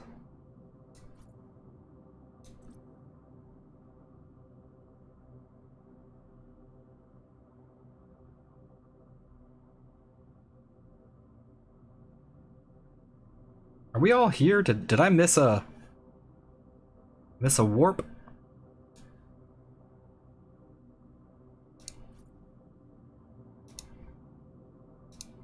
Okay.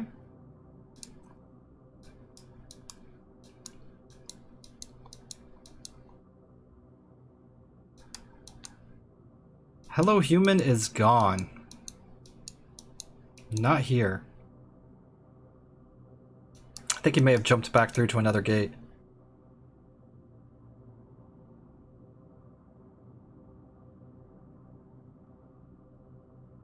And the key should be rewarded too when you're doing these missions. I think, personally, I would have been much more happy if they made you run more missions to get a key. So, alright, so for example, if they had, you could do all these missions for a chest, right? But then they put, like, I don't know, even like a 10-15% drop rate for the key. So the key could possibly drop whenever you're playing. I think that would be completely fair. So you'd have still a lot more chests out there than keys. But so that way there would still be people that would be encouraged to purchase keys because that's what they're trying to do, is make some money. But at the same token, there's still an availability to get them in game, even though there would be far and fewer between. Warp drive active. Some type of compromise, or even if they had some type of storyline mission that actually played out like one of the tier 10 storylines, but you actually got a key for the reward on that, so it would encourage people to actually play together. At each one of the encounters, maybe have a chest that appears that would provide everybody with one of the chests, and then at the end, I guess a key would be provided to everyone who participated or something like that. Make it to where it takes a longer to do, but so that way there's just not 100,000 keys out there. Make it, you know, put it behind some tougher content.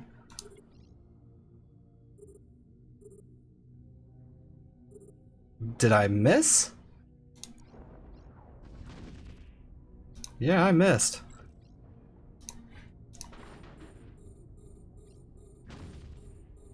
Yeah, exactly. Harder missions that give keys.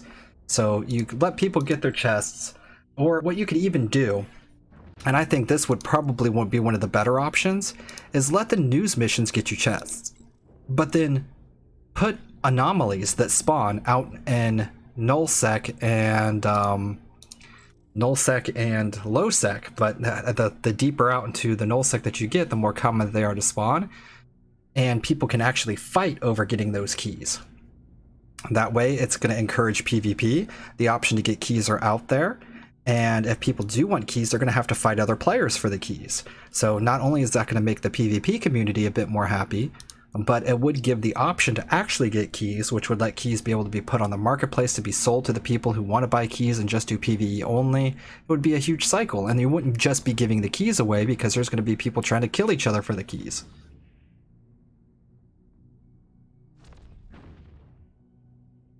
And then obviously, of course, instead of just having the keys appear as a thing in your inventory that's this magical thing that doesn't even take up a slot, have it take up a slot where you can actually sell them on the open market. I think that would be a good way to do it as well. So then not everybody has access to the keys. You actually have to go out and fight for keys, but then the keys can also be sold on the market. And I'm sure even if that was the case, they probably wouldn't go for 100 million a piece.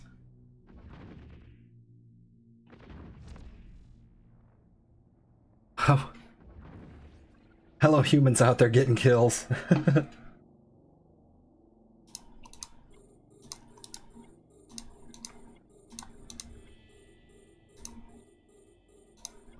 And got melted. No, you can stop.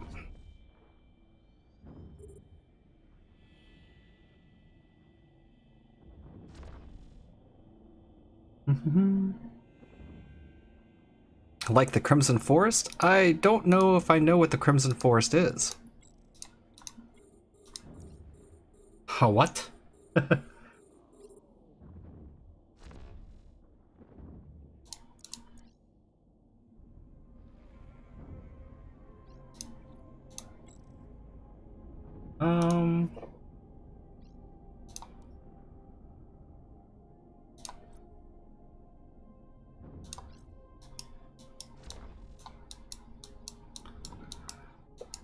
I don't see Hello Human in local, so he must be in another place.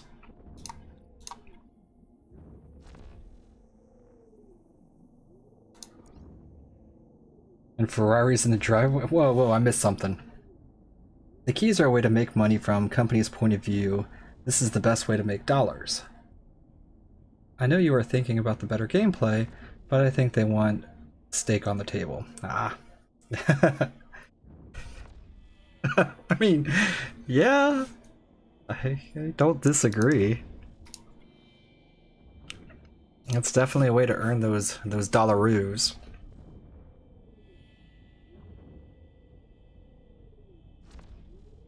But I do see that there's going to be people that buy them. Don't get me wrong. But my whole thing is they don't seem The price of the keys. All right, so again, you're paying 100 for one key. 100 million for one key. Or you could buy enough Plex. Like, for example, if I wanted to get the Cinnaball skin, it's like 500. That's basically 5 keys. Instead of gambling, I can just buy the skin I want, and it's probably going to end up costing me less unless I get super lucky. 5 keys? I mean, 5 keys is nothing. That's literally 5 chances. And there's like hundreds of skins in there. I'm exaggerating, of course, but there's a lot of skins in there. So your likelihood of getting the one skin that you want, not very good. Or you can just pay 500, 600 and get the skin that you want. It doesn't make much sense to me.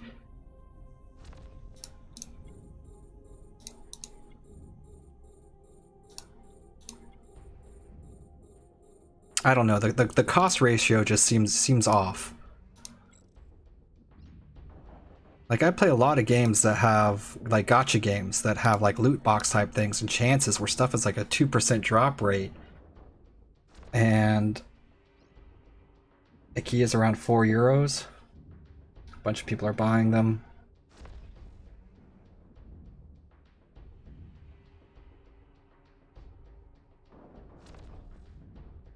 And then there's the Macarial skin. Only from box. 2 billion instead of 700 million. 2 billion for the Macarial skin? Okay. That doesn't make any sense to me why it would be 2 billion for the Macarial skin.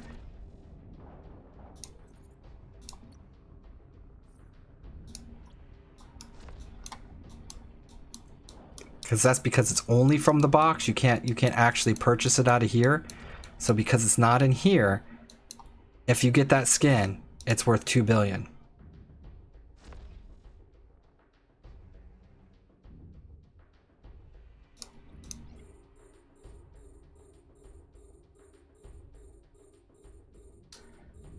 Actually, I prefer Thanksgiving skins. Yes, you can buy the skins, but the gamble is so much better, right? At least it has been proven through the years and with multiple games. I mean, I guess.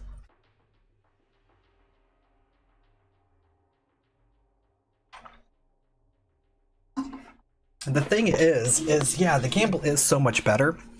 And in most games, again, for example, if you play any type of gacha game, usually if you get a new character or something like that, you can use them. In Eve Echoes, if you get a skin, people aren't flying every single ship. A lot of people are focused in one ship or one line of ships.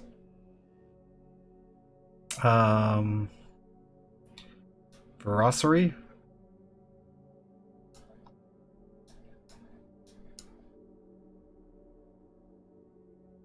So purchasing one skin makes a lot more sense though in this game. Like for me, I fly my Oracle, so I actually purchased my Oracle skin instead of gambling for it in all the boxes. Now I did open a lot of boxes, but I used those in giveaways and I gave all those skins away to other people. I purchased this one for myself because I wanted it and I knew I wanted it. But I don't fly 90% of the other ships. The gambling aspect is kind of lost on me unless for some reason you do.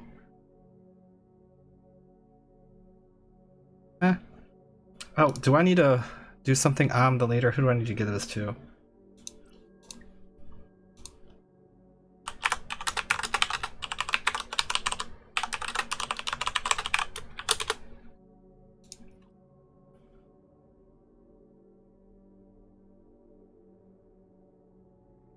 We're going to Verasari.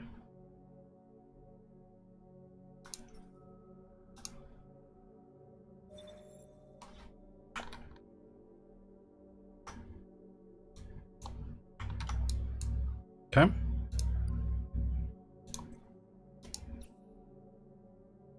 Just make everybody a deputy. Got it. How do I do that?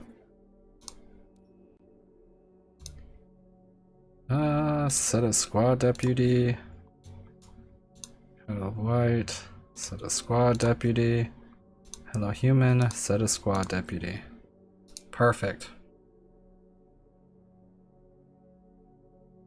FIFA is where they make all the money, but not from the most amount of players. FIFA's also game affect not just skins. If you put logic in play, then you buy the skin you want. Most people like the gambling aspect. Got it. Okay. I mean, I guess I'm just not a gambler. I want to do fleet command, jump fleet. I'll get us there. Warp drive active. Done.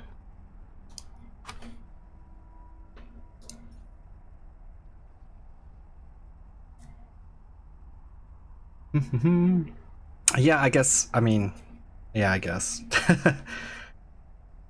I guess I can see gambling, me personally, like as a person, I can see gambling aspect in games that there's a lot more stuff to use, but in games where there's very specific things that you use, I don't really see the gambling aspect of it. It's like, just get what you want. Baked is a gambler. Yes, he is. Now that's the whole thing. Like I opened 3 boxes and I pulled a skin out of the 3 boxes that I opened that was worth like 450 million. So I got a good pool. Fleet command. Jump fleet. Hopefully you guys are here. I don't know. Warp drive active. Yes, no, maybe so.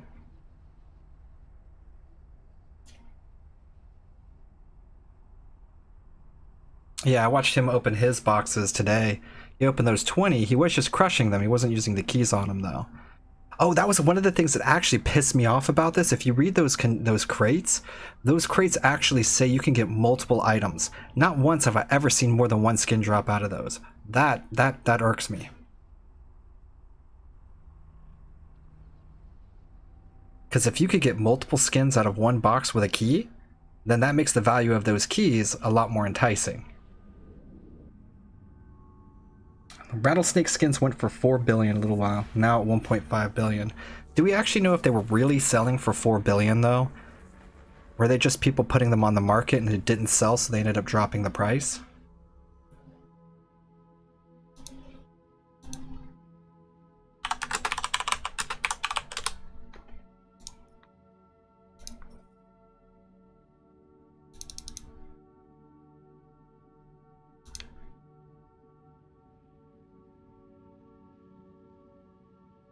Because even if I owned a rattlesnake and had disposable income, is that skin really worth 4 billion?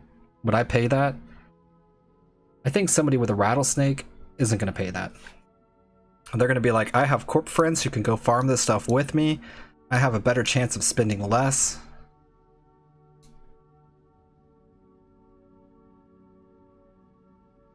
Nabuya.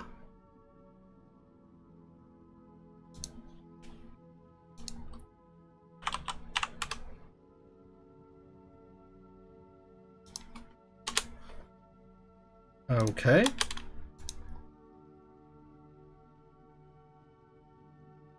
NetEase messed up somehow and now you have 2 Macarials? What?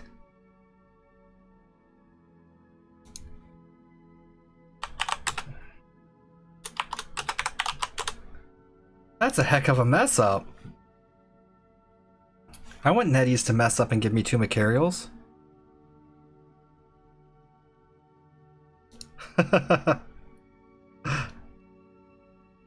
Did I not go with the rest of the guys?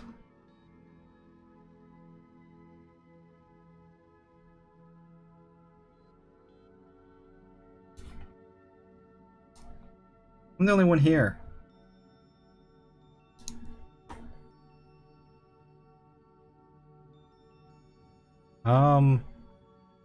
What went wrong? What went wrong in the story? Station, ship, Stargate? Did you guys go to another Stargate?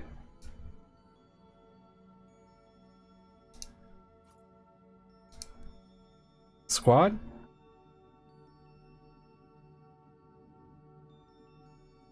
Yeah, free Macarials. You heard it here first. Get yourself a Macarial, you buy one for free. Well, I'm sorry, did I say for free? You buy one for full price, then NetEase is going to make one appear on you. That's what I just heard. It's facts, not fiction.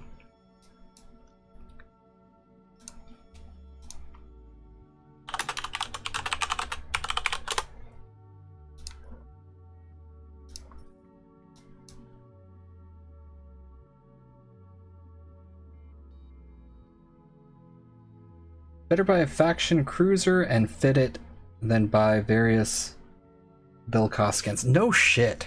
Sorry, I don't normally like to cuss. But yeah, if you're buying $4 billion skins, Left Behind.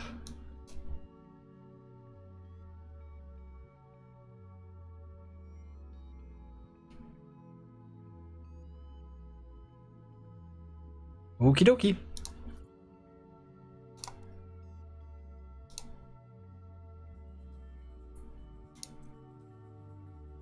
Ah! Warp drive active. Well, that's gonna be bad.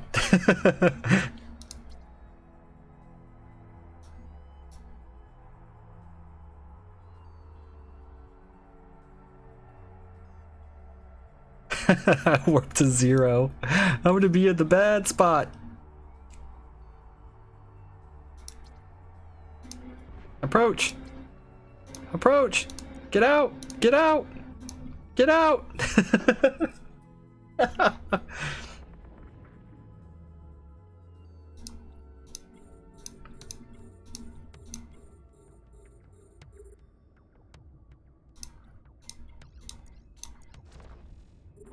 Ow!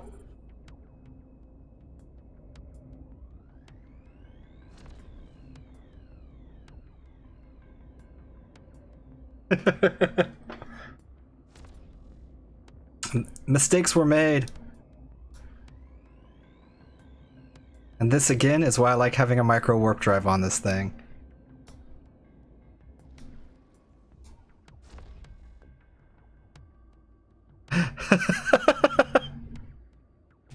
Not 0, but okay.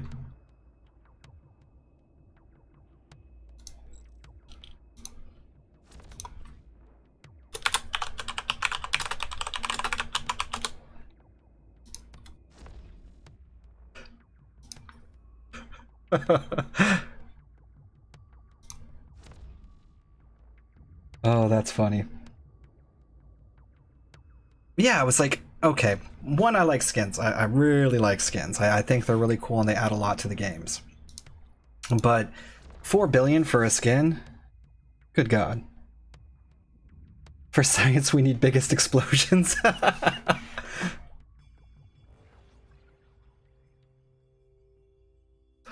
Yeah. I swear, I lose more ships to being dumb than anything else. What's the #1 killer of my stuff? Me being stupid.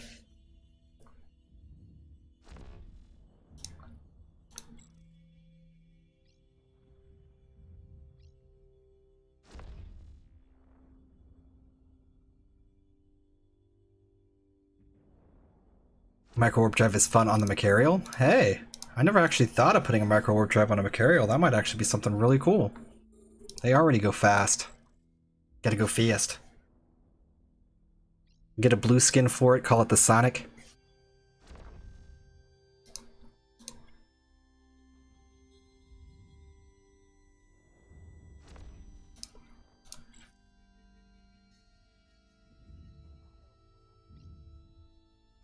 I wish Angel's warp trap affected the micro warp drive. That would be really cool, actually. I would be on board with that. Yeah, last 5 ventures that way. 2 inertials, got it, with 1,170. That's pretty good speed for a battleship.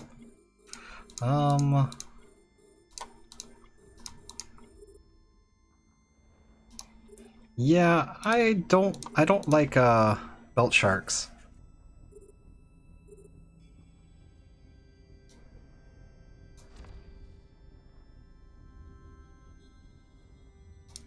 Okay. I cannot hit this guy. Oh, he's going in on one of my allies over there. So since he's not coming straight onto me, I'm having a hard time hitting him. Once he gets into orbit, though, I should be able to blap him. No. Put a web on that guy.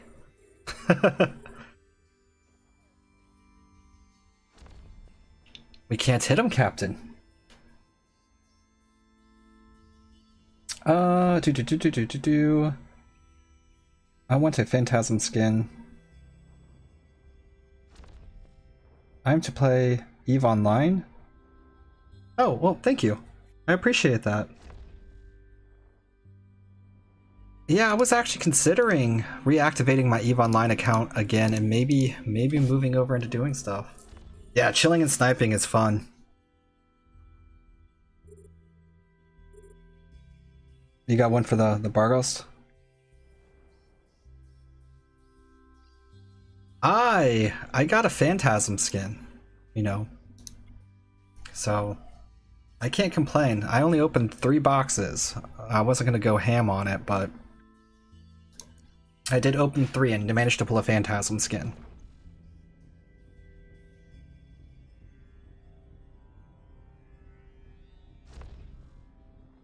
Yeah, I think the red skins look pretty cool. Like I said, I'm a big fan of skins. In any game, skins are just going to make stuff way more personable or change the aspects of things that the way people like it. If you're going to spend a lot of time in the game, having a lot of different options for the way your stuff looks is always going to be beneficial. Implementing it kind of like this, though, seems a little weird. But I have no problems with skins themselves.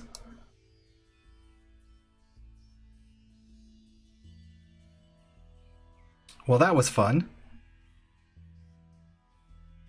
I don't think I'm actually making much money, but I'm having a good time.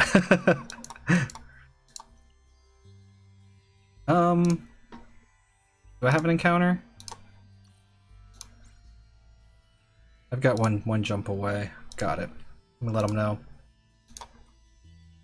I have one jump away.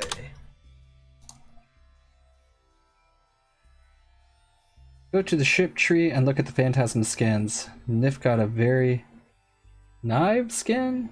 This is the corp contest? Oh!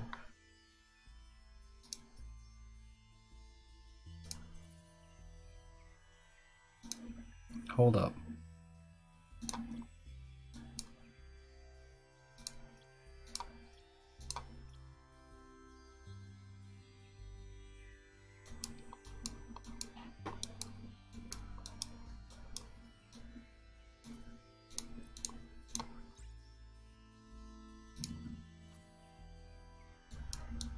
Dang it. I don't know how to do that. I'm wasting too much time. I'll go look at it in a second. I'm gonna head to Jita and get my NATO. Cool.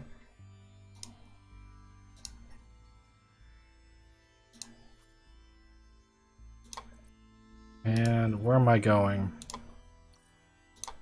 So much clicking.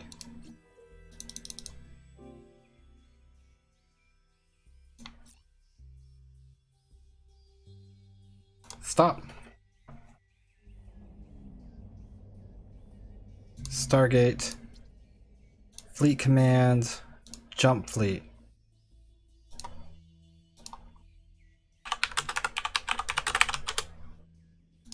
Warp drive active.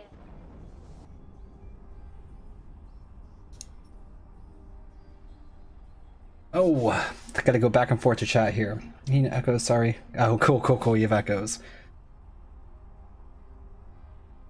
Free-to-play game, so skin system has a bit more leeway. Yes, I would agree. Imagine being so rich. Who you fit your basic frig with DS equipment. AAA having similar setup, it has problems. It is in the shipment? Either the ship tree page or deals from the market button. Got it. Got it.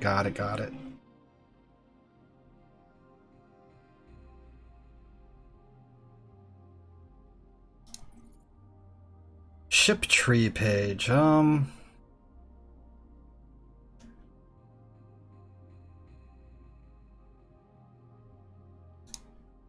very rarely go to the ship tree page. Sasha's Nation. Jesus, I can't speak.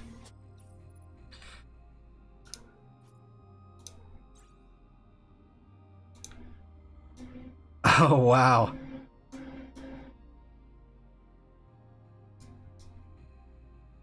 That is a mighty blue phantasm. Like the sun. It's pretty cool.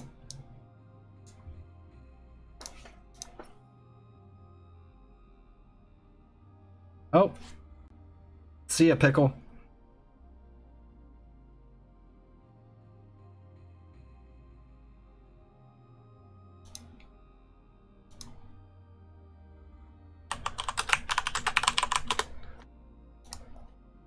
What time is it? 1:35. We're alright.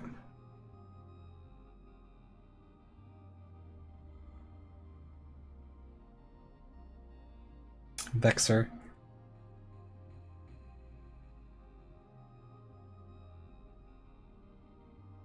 It's the first on the right hand side to open the details for the skins. Yeah, I got a delay, so I did go and look at it.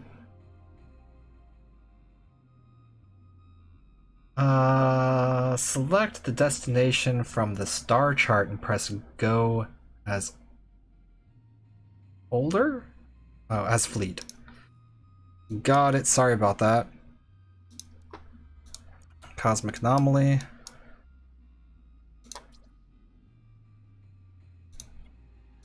Warp fleet, and we'll go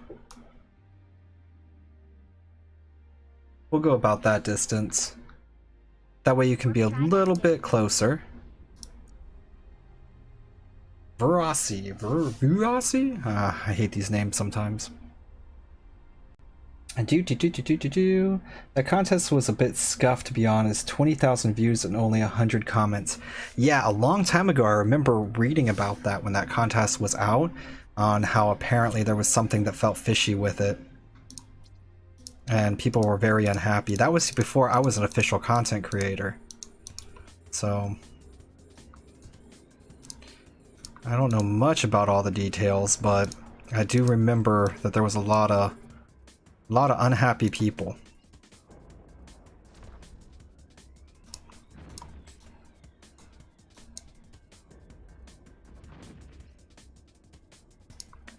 But I mean, at least the skin was okay. I would have liked to see more colors, honestly. Kind of looked like a blue wash with just the one symbol on it. I would personally like to see more colors put into it for like the different equipment and things like that. Highlight some of the plates more. If it were green, it would die?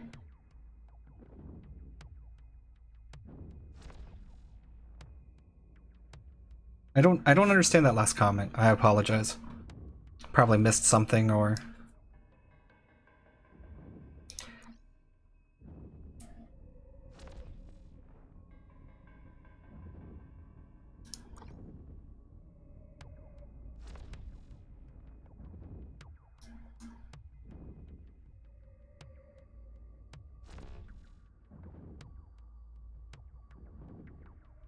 Select the destination from the star chart. I have to remember that. I'm learning a lot today.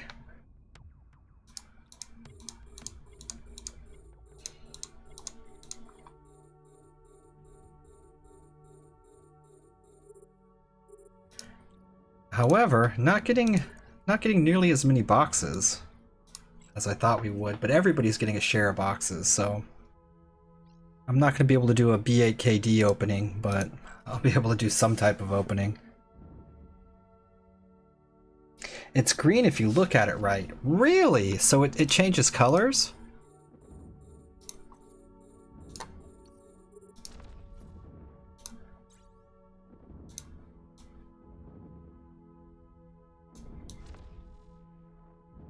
Mine looks blue.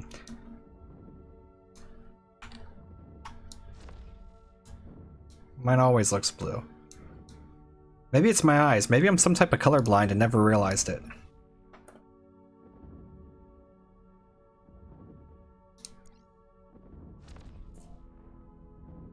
I mean, that could be the case.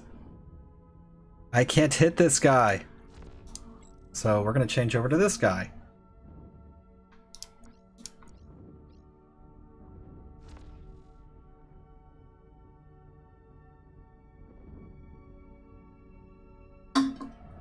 Opening up a new drink.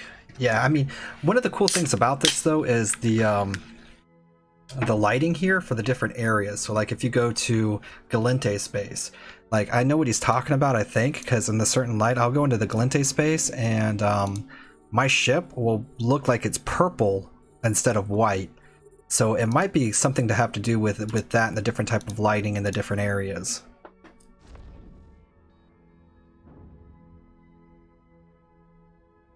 Oh yeah, I'm definitely going to the Apocalypse T9. Right now I'm actually trying to find somebody who's willing to build it for me. Obviously not for free, I will pay them. I purchased my combat rigs already, I still got to get my engineering rigs. And I just got to find and lock down that person who's going to build it. Once I do that, I'll be jumping into it as soon as possible. So I'm excited about that.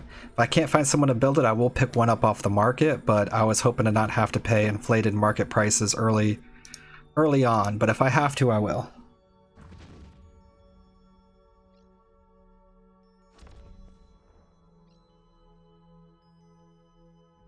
Oh my gosh, that's a lot to read. Hold on.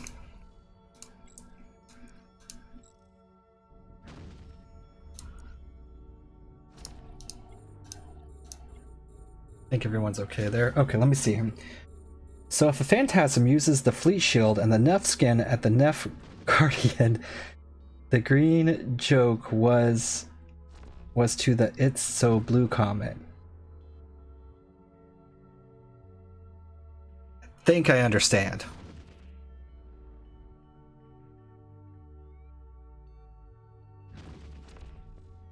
You hope to pick up a blueprint at a decent price, yeah. I'm thinking that if I get it made, it might cost me like 700-800 million. Where if I try to buy it on the market, especially within the first couple of days, they're probably going to want like 1.5 bill for the battleships.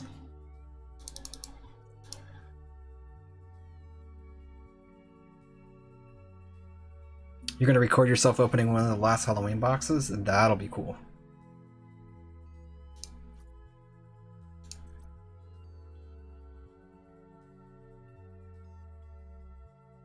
I agree 100%. I think that Tempest should have a range bonus.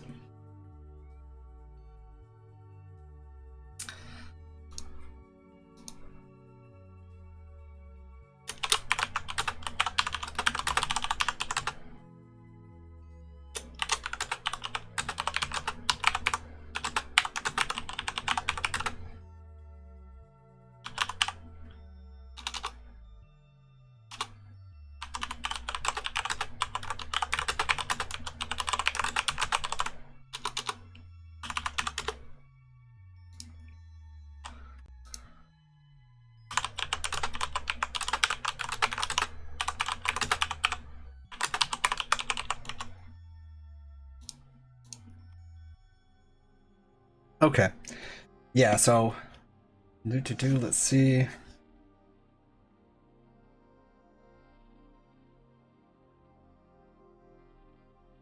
Super Dragon.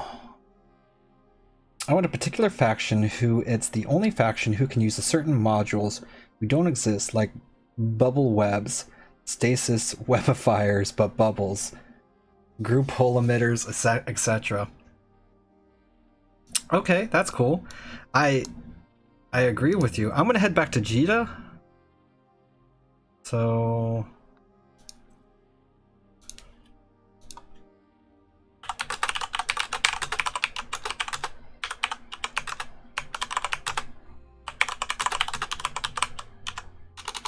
where I live.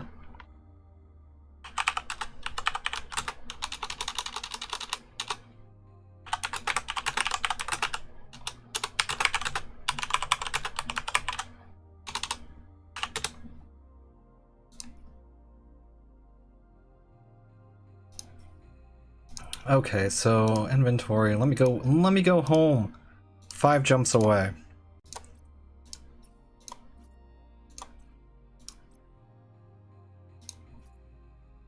Okay. Warp drive Do. Let me catch up here. Yeah, working on reprocessing at the moment for every Eaton story I do.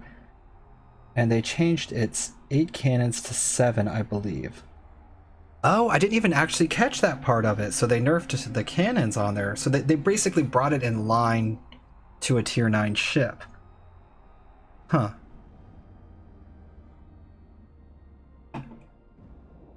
The Sage Skin Skull shifts colors with viewing angle.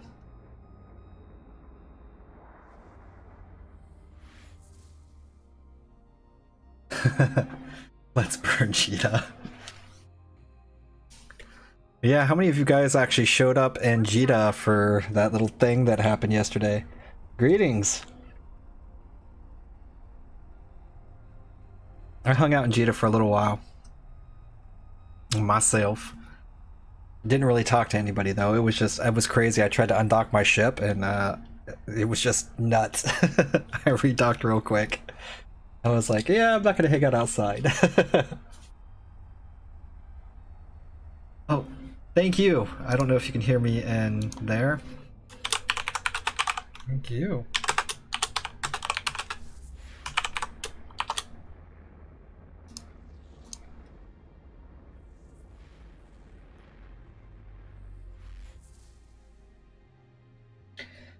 Currently 1/4 of the way on minerals. Forgot I was going on until I came in here and it crashed me. Ah.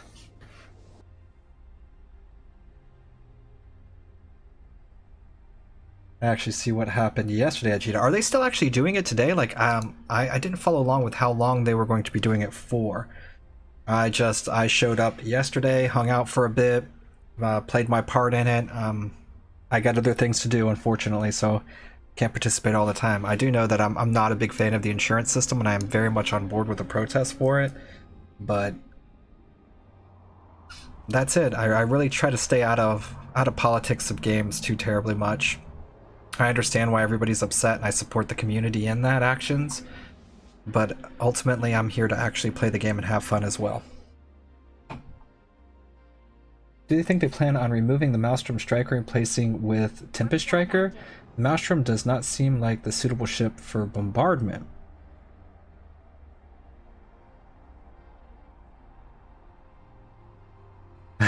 You saw when they released the drones? I was watching a chat where they were saying to everybody to release their drones.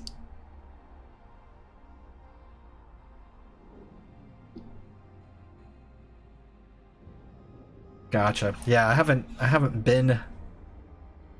Well, maybe I did go to Jita today. It might not be going on anymore.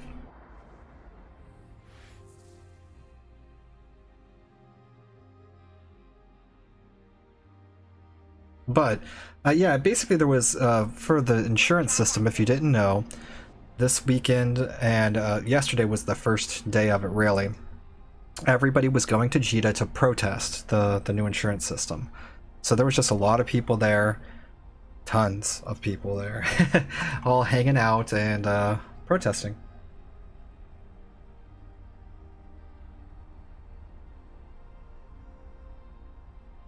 And the protest was good. There was a ton of people that were there peacefully protesting, because that's all you can really do in Jita is peacefully do anything since it's in high sec.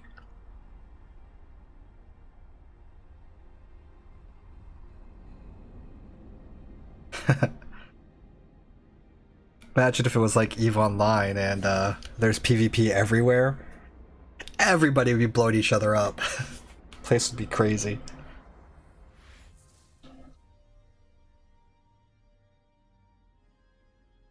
Ah, 0 jumps away.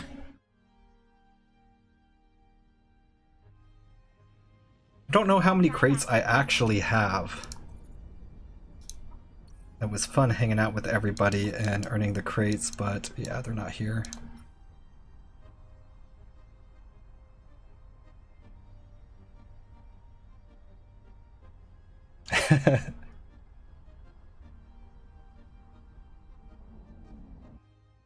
Yeah, I live right outside of Jita. So my home base, basically when I first started playing Jita, you constantly couldn't get in the way it was. So I actually just made a home right next to Jita.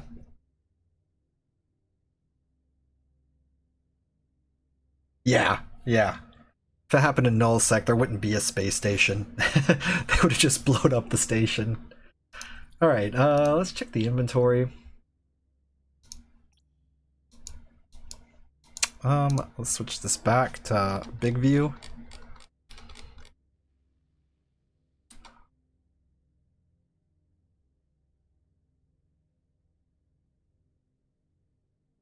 I don't have any crates. Oh yes I do, there they are. 4?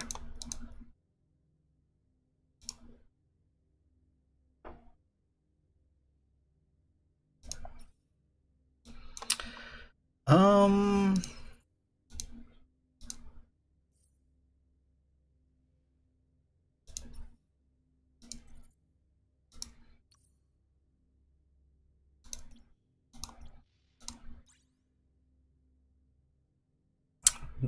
Oh, it's expensive.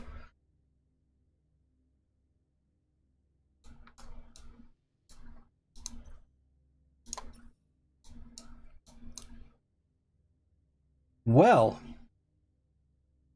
imagine this is happening in nullsec. Okay, found a group of 60-day accounts and Macarial 8 total for the main multibot. What?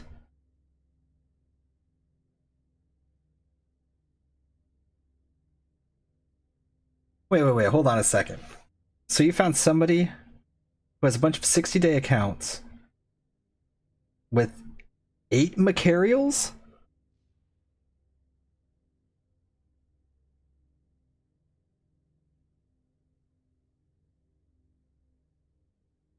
Hey, Mr. Swift.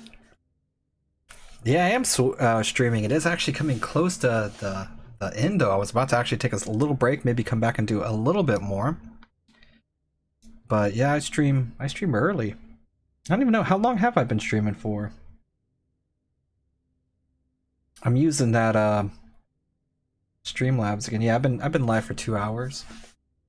2 hours and 22 minutes. Normally I stream for about that long. Yeah, we were out there doing the news missions. We grouped up with people, Mr. Swift. We had a Macarial. We had Pickle was out there in a Condor. So there was a Macarial, Condor, Naga, and an Oracle, all doing these news missions. It was funny. Okay, let's open these boxes and see what type of crap I get. I'm just gonna force them open. I have 4 boxes. If Baked can open up 20 and not get a permanent skin, the likelihood of us seeing a permanent skin here is slim to none. Open supply box. Yeah, there's that Macarial skin. I don't have any keys. I could buy keys, but I don't wanna.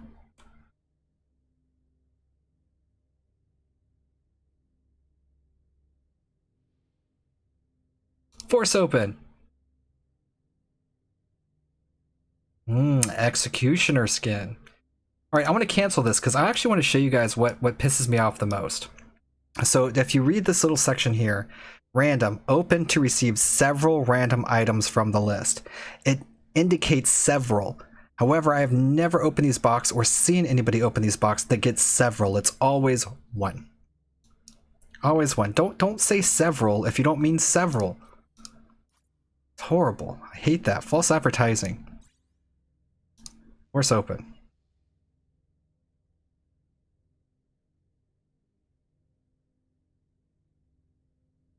Well, thank you. What did I get again? I don't even know what I got this time. Another one? Ugh. I'm rigged. I just got 3 Executioner rigged skins in a row.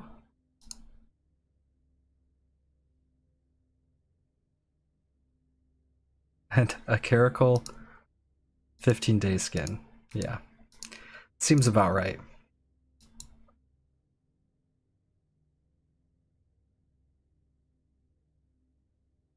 Yes, the module crates do actually give the 3 things at a time, and they did copy paste, which is lazy and false advertising. Don't tell me that there's multiple in there. If somebody makes the decision to buy a key off of the description, they're saying, hey, well, you know, 1 key is costing me 100 million. I'm paying 100 million, but I have a chance to get multiple permanent skins if I use this. And then they get 1 and they're like, it was just probably bad luck, I got 1. But then they spend, like, you know, more money and buy more of them. Again, you're leading people into making purchases thinking they're going to have a chance to get something when they actually have no chance. That is literally the definition of false advertising. You're tricking somebody into purchasing something without the ability to actually give that something away. Hey, thank you, Kyle of White. I appreciate it. So that's the only thing I really don't like about that is the wording that they have on there. Other than that, I mean, say what you will about the event, you can love it or hate it, but that there is actually just straight up bad. You shouldn't do that. I mean, I can't defend that in any way, shape, or form. Oh yeah, that's right.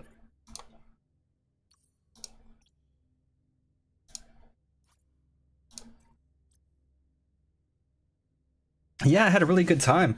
I am going to try to stream more on Saturdays. Again, it's going to be Saturdays in the morning. I am going to be getting my daughter again soon, but normally she sleeps in later, so I should be able to stream in the mornings, kind of like I did today.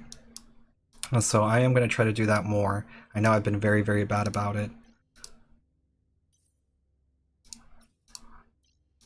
Look what I have.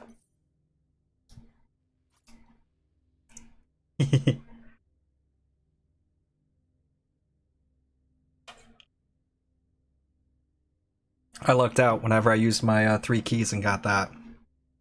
I did it on my alt account though, so I sent it over to my main account, and I haven't actually made the decision if I want to try to sell it or actually use it, since my main does fly a Phantasm. But yeah, I would definitely enjoy grouping with people on Saturdays and doing a live stream with everybody. Maybe we can do some storyline missions and everything. Yeah, I try to. It's, again, there's going to be rough times with work and juggling everything, but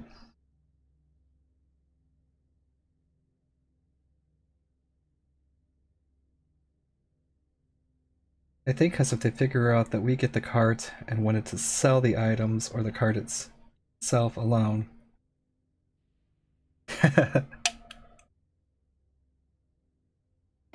So yeah, I did get lucky with my 3 keys that I actually purchased. But I don't know, because if I sell that, then I'll definitely have enough to get my Apocalypse, my personal assets. If we go take a look at Jita, I actually have a lot of the stuff I need already. I went ahead and purchased my laser collision accelerator, my laser burst aerator, and my second laser burst aerator. I have not purchased... Oh, I got another box there. I might use a key on that. And I got a crate. T10 Saturday streams. Yeah, that might be fun. We can all just get into whatever ships that we want to fly, and whoever joins the stream, like if there's 3 of us, we'll do 3 T10s. If there's 4 of us, we'll do 4. We'll do 1 for each person, so everybody can get it done, and everybody could be part of the bounties and whatnot. Obviously, if we can keep it quick. If we're all in there with frigates, that would make for a fun video, though. If we can get like 10 people together all in frigates and try to do a T10.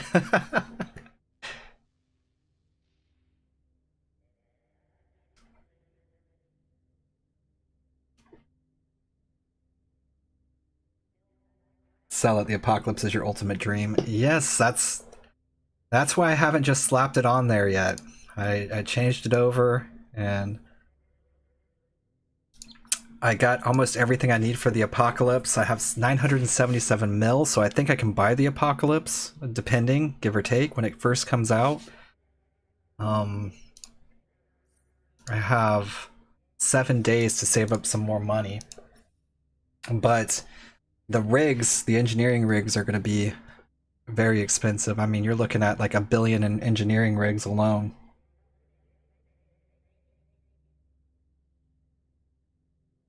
Yeah, a stream where I play with my subs. That's exactly it.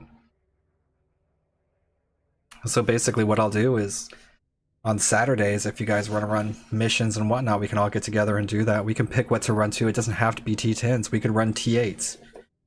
I don't think I really want to do T6s, but heck, we could do those too. My battleship skills are at horrible and bad. Again, because with my main account, I've never, ever retrained any skills. I don't want to. And the reason why I don't want to is because I have a variety of skills, which allows me to actually play with a variety of different things, which I like. So I actually don't have any battleship skills, really. I have battleship command going to be trained. Here, let me show you. This is my training for the next little while. So this is going to take me up to when Tier 9 releases. So I'm getting Advanced Large Laser Operation 5 done, then I'm going to have Expert Large Laser Operation 1, 2, and 3 done. So those will be done. I'm going to be training for the first time ever Battleship Command 1, 2, and 3, and 4. Battleship Defense Upgrade 1, 2, 3, Battleship Engineering 1, 2, 3, and disregard this Advanced Cruiser Command. It's just in there for my ship. And it stays at the end of everything that I do. So I actually have no battleship skills other than my lasers. 10 days? What? I've got 7 days, my friend. 7 days, 5 hours, 36 minutes, and 15 seconds.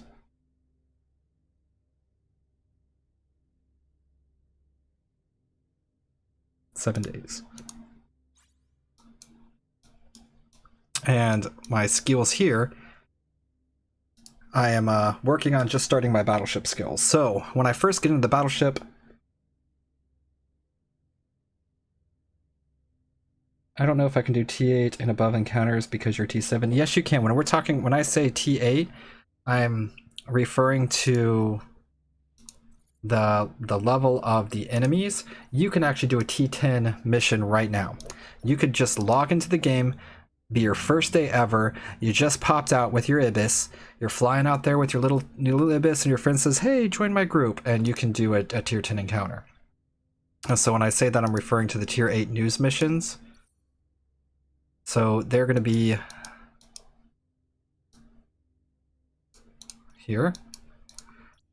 What would happen is everybody would have to purchase their own news mission book.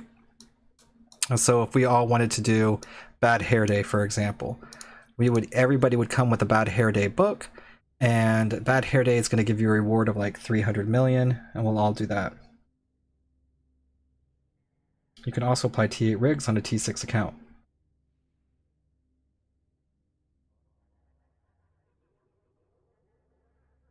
Yes, and also too, I found out whenever I was running with my alt character is only T7 as well, but I can bring my character into my hard missions with my main character. And so as long as you're fleet warped into the mission, we can get you into the mission.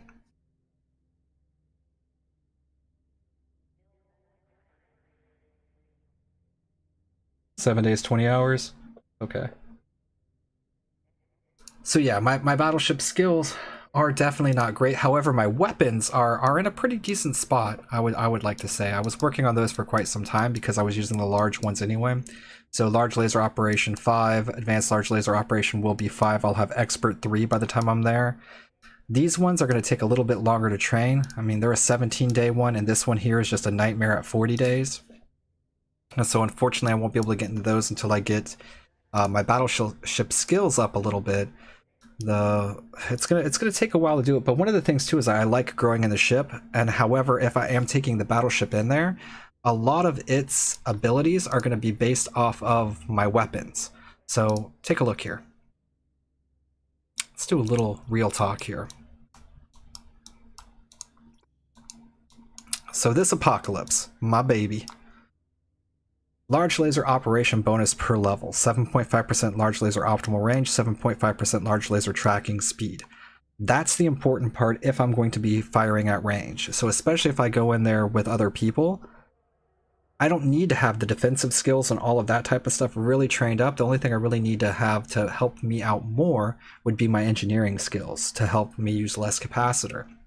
But I can always mitigate that with a cap battery at first. So as long as I have the range, a cap battery, I don't even have to bring a tank really. I can again just throw in a couple of those armor reps and sit out at long range and just blap things. And I'll be at 120 plus km, nothing's going to be able to hit me. So I would still be able to use the ship without using the ship effectively. Now I wouldn't want anything to come near me.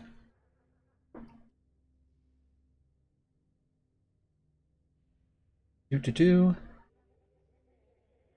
could fly a Tempest and an Armageddon with medium drones, yeah. Well, again, I was using this account before I became an official content creator. So there was a lot of training that was done. If I became an official content creator and had access to the test server, I probably would have been more focused like my alt account is. Yeah, exactly. So even though I won't have the actual the ship skills itself to be a defensive, like I won't want to get shot because I'm missing all those skills. I'm gonna lack a lot of skills for movement and everything. It doesn't matter if you're sitting out at 120 km just blapping things, you're good to go.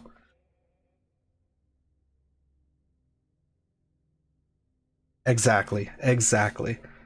So if you're already hitting from that range, building up those skills while you do it is just kind of icing on the cake. It's like, I'm going to do this better now. So I'm going to be just fine, and I don't really need to respec any of my skills. So I can leave them all alone and be able to fly my other ships whenever I want to, and I can slowly train. And Battleship is the last tier that we have currently. So I'm going to be training those skills for quite some time. I'm in no hurry. I don't plan on stopping playing this game anytime soon, so I'm always going to have to be training something anyway.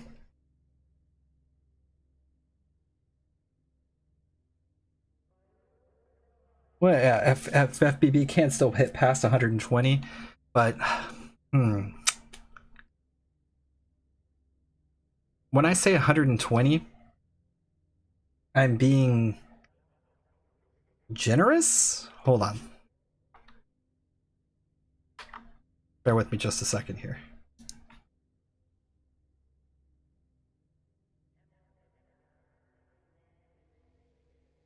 Let me find it. I wonder if I can copyright strike myself for this.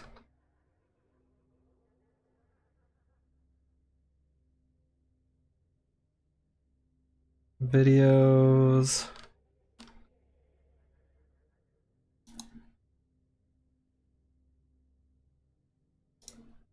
Here we go.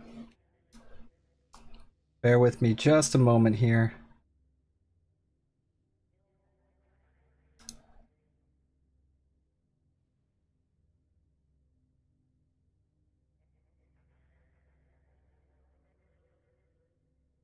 Let me see if I can set up another window.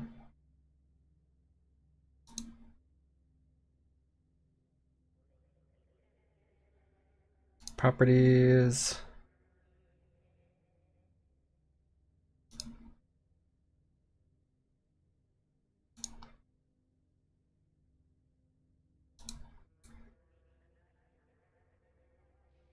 Properties.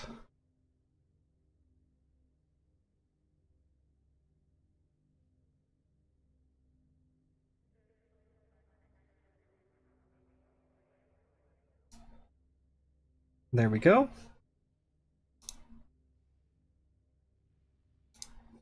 Okay, let me bring this up here real quick. Let's take a look here. So this is my video. The reason why I did this is because I still don't want to log on to the test server while I'm streaming, because there's stuff there that we can't show. Let's have a look here real quick.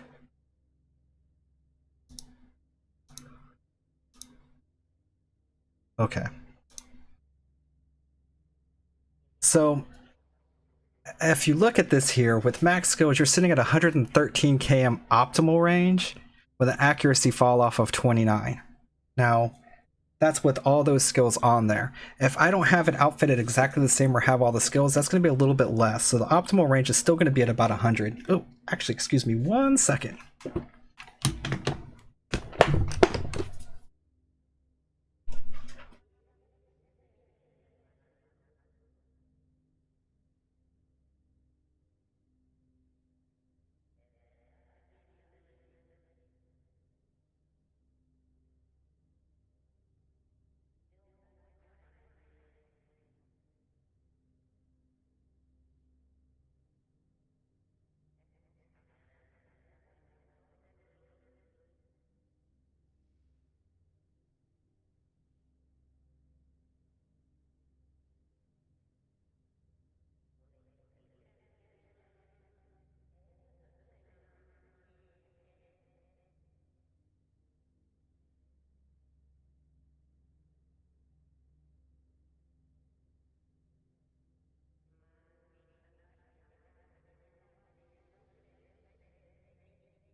Oh, sorry about that.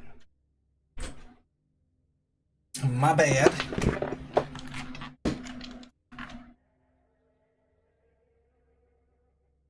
Okay, so yeah, again here looking at this, the optimal range is 113. Let me move this over so we can see that. All right. So according to my video, optimal range 113, accuracy fall off of 29. And that is with max level 5 skills and the four Eagle tracking computers in there. But if you take away the max skills, my skills aren't max on my main account, but they're close to it. And what I mean by close to it,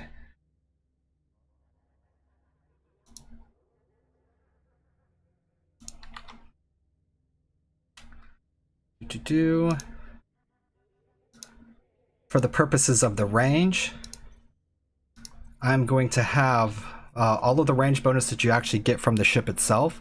The only thing that we're not going to have is this going to give me any range? No, don't get any range from that.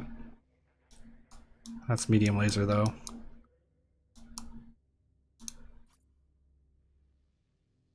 Nope, none from that. It's going to be in the upgrade. So I'm going to be missing 5% optimal range. So that 5% is going to equate out to be about 5 km.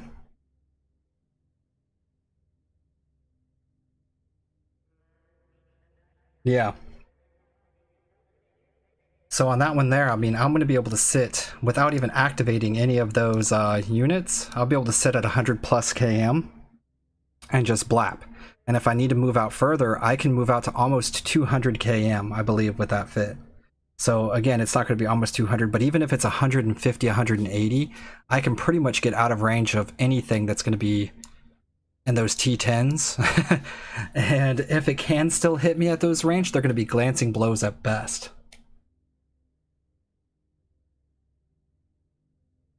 Oh yeah, absolutely. That's the way to play. So if you find out that they're using the shorter range weapons, yeah, move into your optimal and stay there. But yeah, with the Apocalypse, the literally the optimal range is over 100 km already. So you're within optimal at 100 km. You're just like, yeah, I'm shooting you from here, and that's why I really like that ship. What's your optimal range? I'm in it. Yeah, I'm just in it. And then it can shoot out way past without being in an optimal range, pretty far. Now, strike cannons can definitely shoot from farther range, and since they have such a crazy accuracy fall off, they still do very, very good damage even when they're in their fall off ranges, which make the strike cannons really good. But there's no battleship coming out right now that has a fall off bonus or anything to the cannons. So that's one of the things I actually did not like, because the Tempest is what's coming out and it just gets the damage bonus. There's no fall off bonus. The Maelstrom, when it comes out, it doesn't have one either. So large cannons are kind of getting the range shaft a little bit, in my opinion.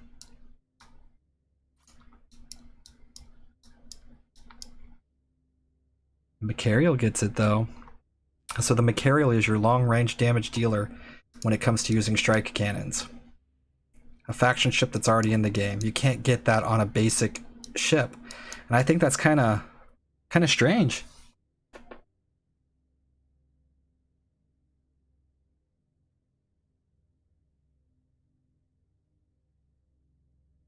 Scientific Fit I currently use on my Mac that will get hit with, but I like the PrepCon.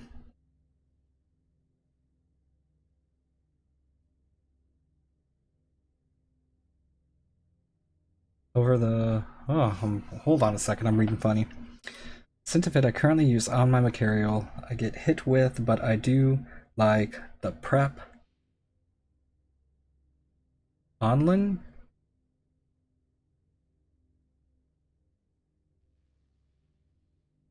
Over a increase of 100 DPS. Not 100% sure. Think I have a general idea. I don't open private messages. I had some people that were sending me private message earlier. I don't open those on stream in case anybody says something that is not appropriate. So I can't open those because I know there's some messages in there and people didn't say.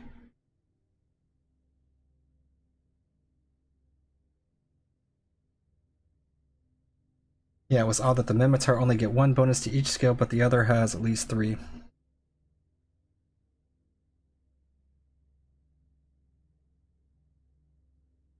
Convenience over. Okay, gotcha.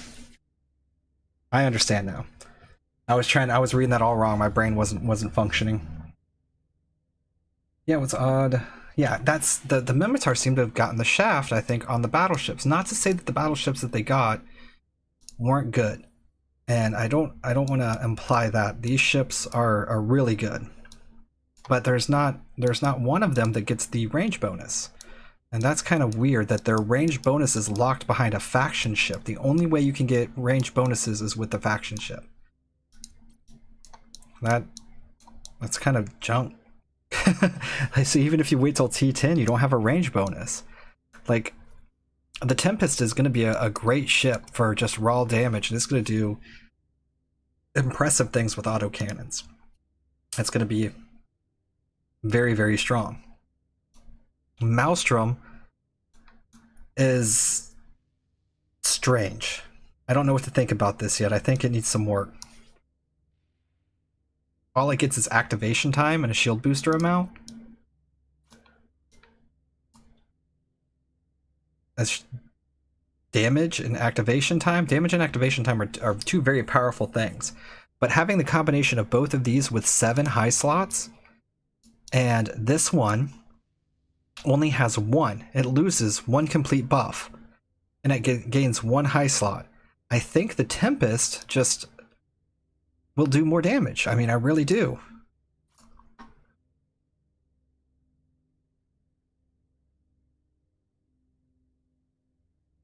Yeah, because it does 25% more damage, so every 4 high slots, it's going to act like another gun. So 4 high slots are going to act like making it to 8 high slots. 5, 6, 7, so they got 75% more damage based off of that. Or 75% of an additional gun. So this has 8.75 guns, and it's going to have the large cannon activation time of -4%. This is just going to get the large cannon activation time of -5%. I think that's going to equate out. Going to be about a wash. I think they're going to do about the same damage. Yeah, autocorrect never helps anything. So yeah, the Tempest and the Maelstrom, the Maelstrom just doesn't seem like it is a huge upgrade from the Tempest to go from tier 9 to tier 10.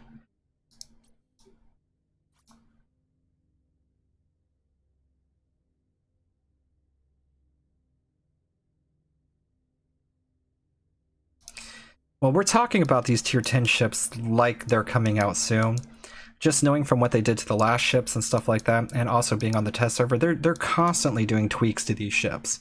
So the likelihood of this Maelstrom remaining what it is before T10 becomes available is slim to none. But the way it currently is, it's definitely not good. And it's always fun to speculate on different stuff. And also, too, we have the Maelstrom and the Maelstrom Striker in the same tier. Yeah.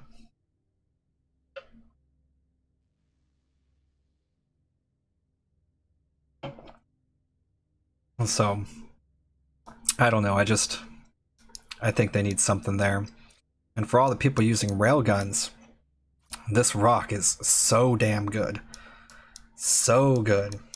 And the fact they moved it to tier 10, it's going to leave you with your railgun people either A, using a Scorpion. Because, yeah, you can use the Scorpion. Scorpion would be fun. Or you can use the Megathron, which the Megathron is just a beast. A beast. This thing is awesome. And so I think that's where everyone's going to be for railguns.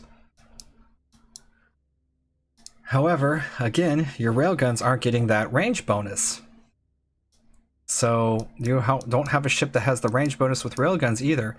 That means that this apocalypse here, it's gonna be outranging a lot of people.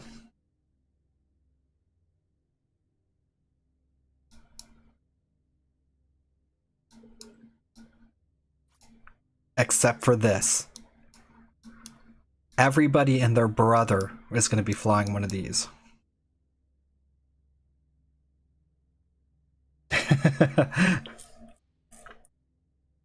These things are going to be everywhere.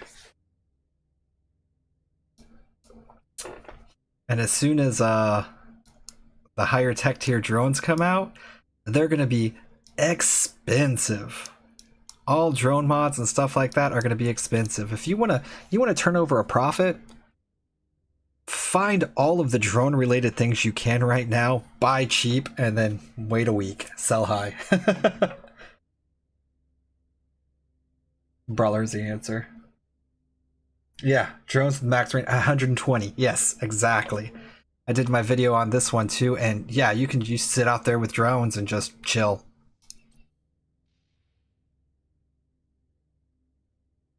You just bought the last of the Halloween boxes in existence?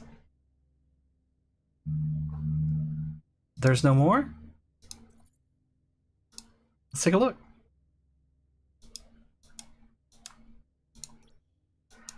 Other items, supply chests.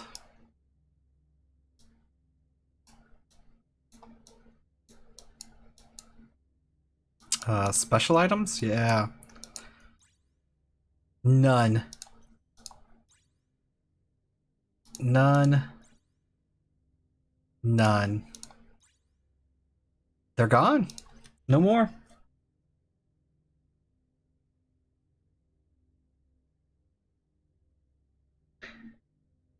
Raven with Rapids is nice. Tested on a fulmination.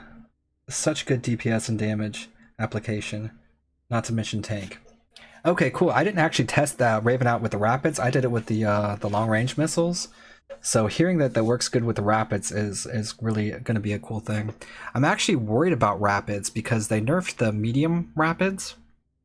And those Rapids look like they're going to be very strong for the large ones as well. So I'm actually scared about what's going to happen with them. I hope they don't get nerfed because a lot of those missile ships are going to need those Rapids in order to be competitive with the other ships.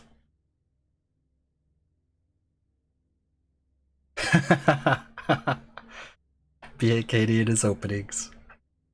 How much do these go for?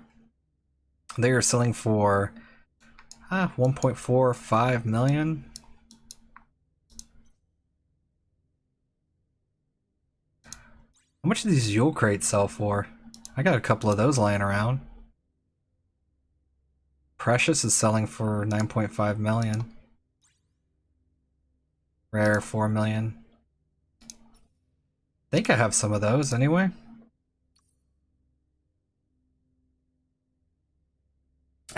Nah, I want a Predator Scram. Yeah, I want a Predator Scram too. I don't think I have any Halloween boxes. I think I opened all of mine.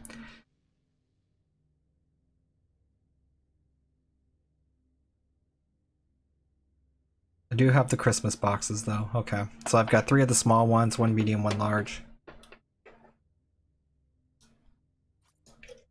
I have some Christmas missions too. They're expired. See, I'm doing this for science. I'm gonna wait until next Christmas, and I'm gonna see if they just bring back the same event, and if these things will work again. It's for science, I tell you. What do I got here? I got Angel or Devil. Oh, and everybody, you have to have crates of garbage. If you don't have crates of garbage, what are you doing with your life?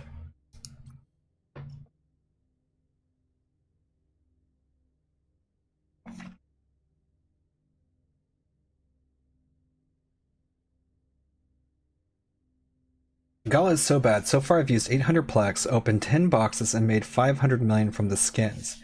So net 300 million down, very disappointing. Yeah, I was worried about that. Very worried about that, because I bought 3 crates, right?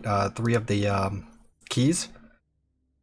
And I opened 3 boxes on day 1, because I wanted to kind of see what it was like. So I lucked out, and I got the Phantasm skin. And so that one's going to sell for a pretty good amount if I do decide to sell it.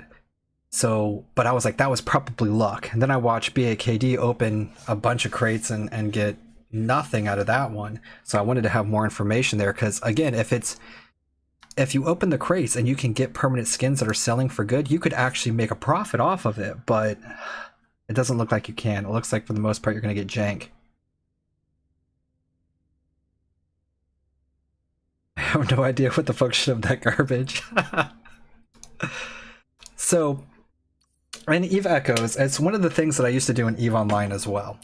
I'm still actually looking for more stuff that I think is cool, but I like to basically pick up the transport missions, and if they have something fun in the transport mission, instead of completing the mission, I'll cancel the mission and keep the item, just so I can have the item. So if somebody pisses me off, I can trade them 50 crates of garbage one day. So what I want to try to find is on EVE Online, I used to have a giant stack of money. That was one of my favorite things to have. I had a giant stack of money, and we had, what was else on EVE Online? EVE Online, we had a giant stack of money, and we had a bunch of prostitutes. Like literally, that's what the item was called, a bunch of prostitutes. So there was a bunch of funny stuff, and if I find anything like that, I'll try to save it whenever I pick those up, just so I can have them around and make jokes about them.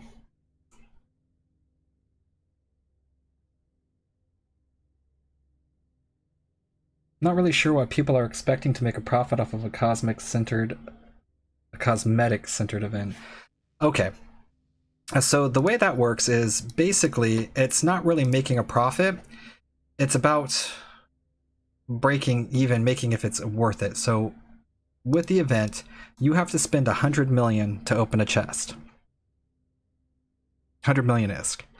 So if you spend 100 million ISK, you open a chest, and if you can make at least like 80 million of that 100 million back, then that makes the spending the 100 million to open the chest kind of worth it. Because if you open a whole bunch of garbage that you're not going to use, at least if you can sell the stuff back so you're not taking a loss, and then other people are able to get the items that they want, then that's actually good.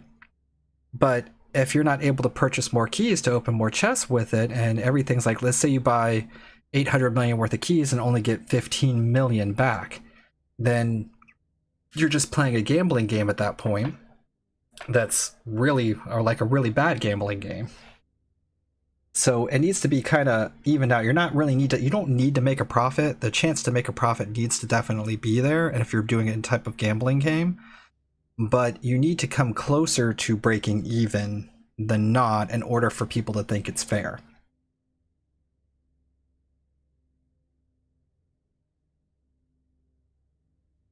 If patient, I suppose the skins will eventually run out on the market and the value will rise. Well, let me see how that's gonna go, cause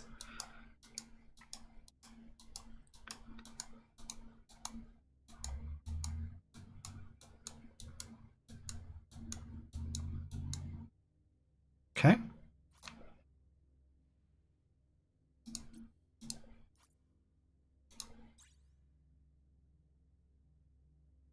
A 250 million for an Oracle 2 skin.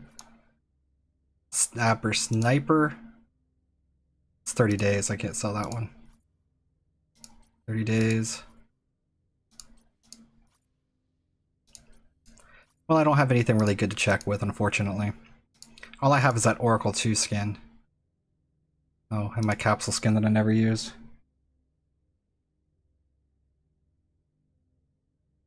Mexican Corp member got one, traded them for 500 million, thank God. See, and that's what I mean. Corp members who are pulling them and finding stuff like that, I don't see why anybody would buy stuff for 4 billion off of the market. 500 million seems acceptable.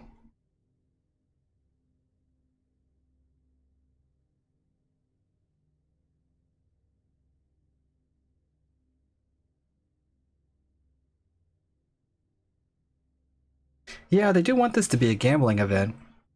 But again, even like whenever you go to, all right, so in the order to have a gambling event that's going to be a good gambling event, you have to give the people the illusion that they can win. So you have to slowly tear that away from them and beat them down little bits at a time. You can't make them basically blow all of their money right away and you either win or you lose, and then all the people who lose are just frustrated. You have to make sure that they can keep bouncing back and forth to keep them playing. And whenever they get close, they're basically going to invest more money into the end because they're like, oh, I was so close and I just need that little bit more. And just because they need that little bit more, they're going to actually put in, that gives them more of an opportunity to want to put in their cash money. So if they're able to open up a few boxes, they almost break even on those boxes. And they're like, man, I can actually, just afford to get a couple more keys, or I can plex one out real quick. They might be encouraged to plex one out, which would encourage buying more plex, which encourage their market more. Again, I'm not an expert in any of that stuff. That's just my opinion, but that's how I see the gambling market working. Not, hey, we want to rob you of all your money right away, and then you're just done. That's not putting more money in. You want to trick them into putting more money in. The joke is my corp is that I'm addicted to buying skins, so they panic each time an event like this pops up. I love skins too. I mean, as you guys know, I purchased the Oracle skin, but I only purchased the skins for the ships that I love. And that's like one of the things also. Like, I've been sitting here hovering over this Cinnaball Heartbreaker skin. I want it. I really do. I might buy it. I don't know. I have this skin. I think that looks pretty slick too, so that's why I'm debating on selling it or not, because I really want my Apocalypse. So I was coming down here and I was looking at the Apocalypse series skins, and I actually don't like this one very much. Because I would totally get me an Apocalypse skin for my new Apocalypse whenever I do get it when the Tier 9 comes out, but I don't like this one. Sorry. However, I do think this Dominic skin, that looks pretty cool. It's the golden potato.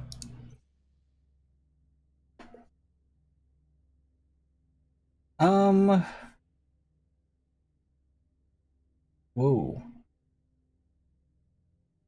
Hold on a second. So one thing, won't be able to obtain these skins in the future. Demand will eventually supply. Got that. Anyone else have the problem at the moment that nothing of the rare story missions spawn? 3 fish since 2 weeks, 7 ore. Yeah. Yeah. No, alright, I do story missions probably more than most other content creators. I spend 90% of my time doing story, or not story mission, or news missions. I play a lot of times in between my time at work and stuff like that, so I do news missions. I do news missions a lot. Whenever I do my content, I always go and do a news missions because they're easy to do. And it's been weeks since I've actually got a skill book from doing, a storybook from doing these missions.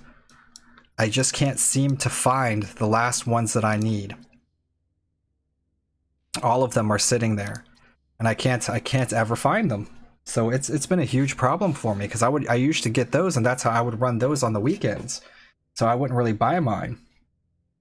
Let's continue on. The Phantasm with the new skin looks like a painful sex toy. Yeah, yes it does.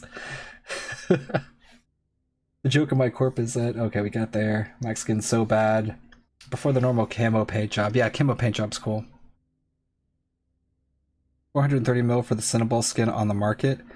The Cinnaball skin on the market's cheaper than buying it in the store. What? I might buy that. On the market.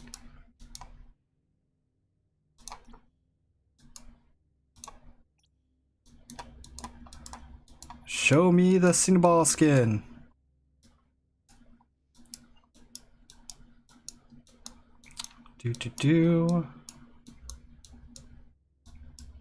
Galente. Mimitar.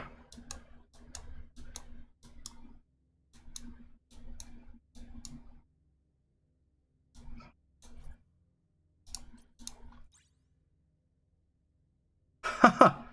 425 million, yeah.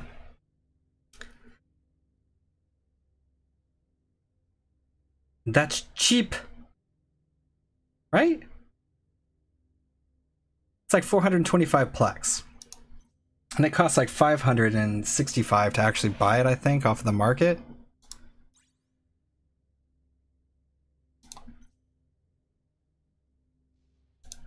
Gila Rosethorn.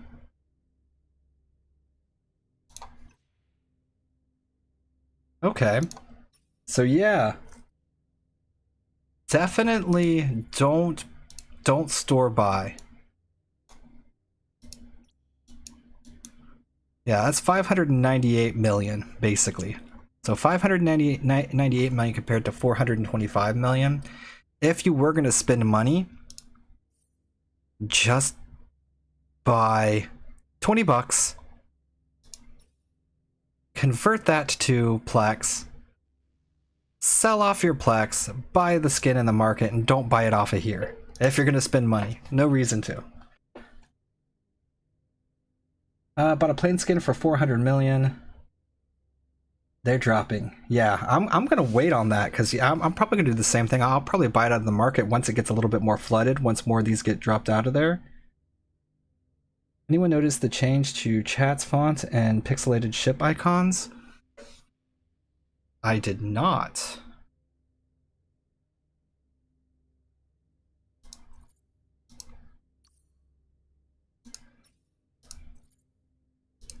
I mean, the chat font, I noticed color changes, but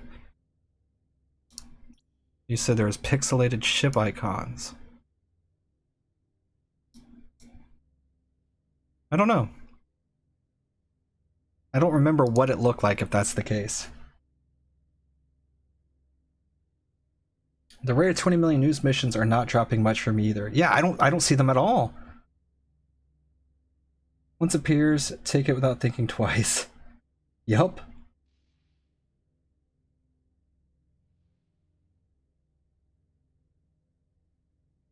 Yeah. The event's gonna be running for a while, so I'm definitely not gonna pick it up right now. I'm gonna wait. I'm gonna see if those things get down in price. If they get down in the price, I'll scoop one up for cheap.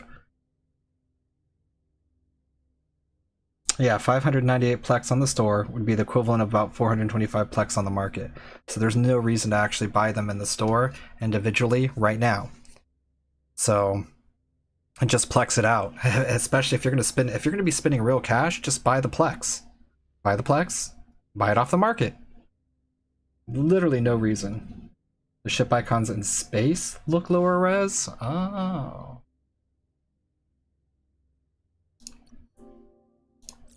We come out in space.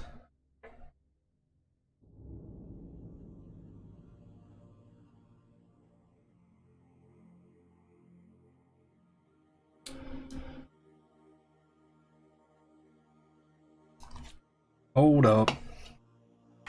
Now you're talking about your individual ship, or you're talking about like icons for people like this pod here? Because again, that pod looks pretty high quality to me. My ship seems to be okay.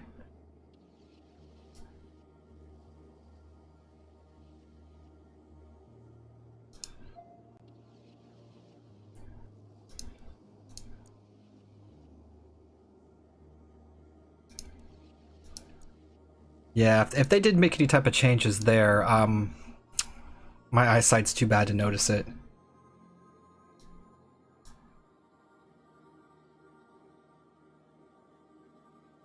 Oh, look at that. Ataha has a Balgorn. Other ships. Other ships, okay.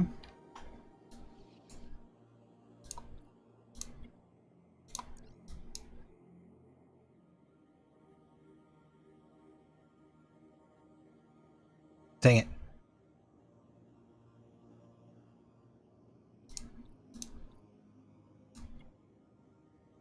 No! I don't know if anyone's gonna stay here long enough for me to look. Here.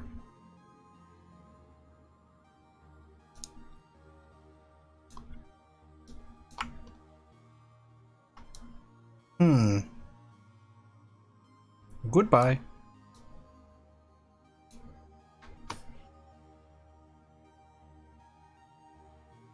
Oh, not from overview. Got it. Bedtime for the kids. Keep up with a cool video. Oh, well, thank you. I appreciate that, Reaper. Have a good one. In-game Secret LP. You planning to fly a Nightmare? The initial plan was to fly a Nightmare. That has been since changed. I no longer want to fly a Nightmare. The reason why I wanted to fly a Nightmare is because on EVE Online I piloted a Nightmare and I loved my Nightmare. The Nightmare on EVE Echoes is not the same at all, and I dislike the Nightmare on EVE Echoes, so I don't plan on flying it anymore.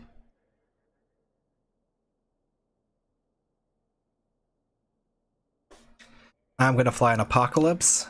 I am going to have my tier 10 ship be an Apocalypse Striker.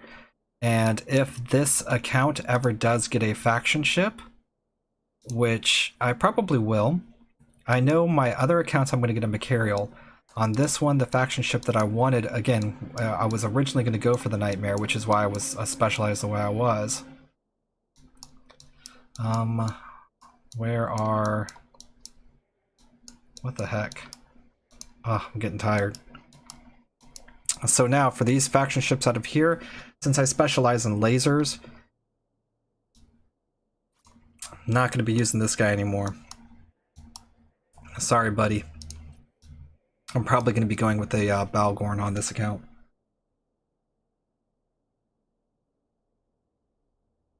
So in the end game, I'm going to have him using, well, the plan, the end game right now for the ships that we have available to us. He is going to be using a Apocalypse Striker. And this is going to be my long-range ship, and I'm going to have it fit out to do all of my long-range tanking, and then I'm going to be using a Balgorn for close-range encounters and combat. And I think between having those two ships, I will be just happy with this one, and everything will be fine. Yeah, I love the way the Nightmare looks. Nightmare has one of my favorite designs.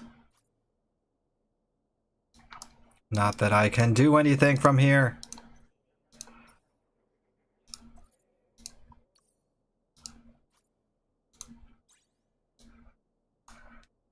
And I actually really love this skin on the Nightmare. I think that looks really good. I think that looks really good. So it's just a shame the Nightmare itself doesn't fit either one of my styles of play that I like.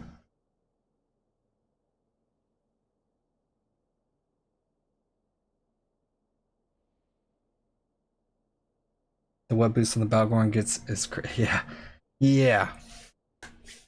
The Balgorn is really good. Okay, so on EVE Online, the Nightmare, I wish I had my EVE Online installed right now. I installed it like a couple of weeks ago and was looking at my stuff and uninstalled it. But let me see if I can find it.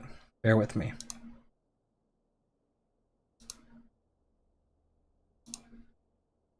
Give me just a second.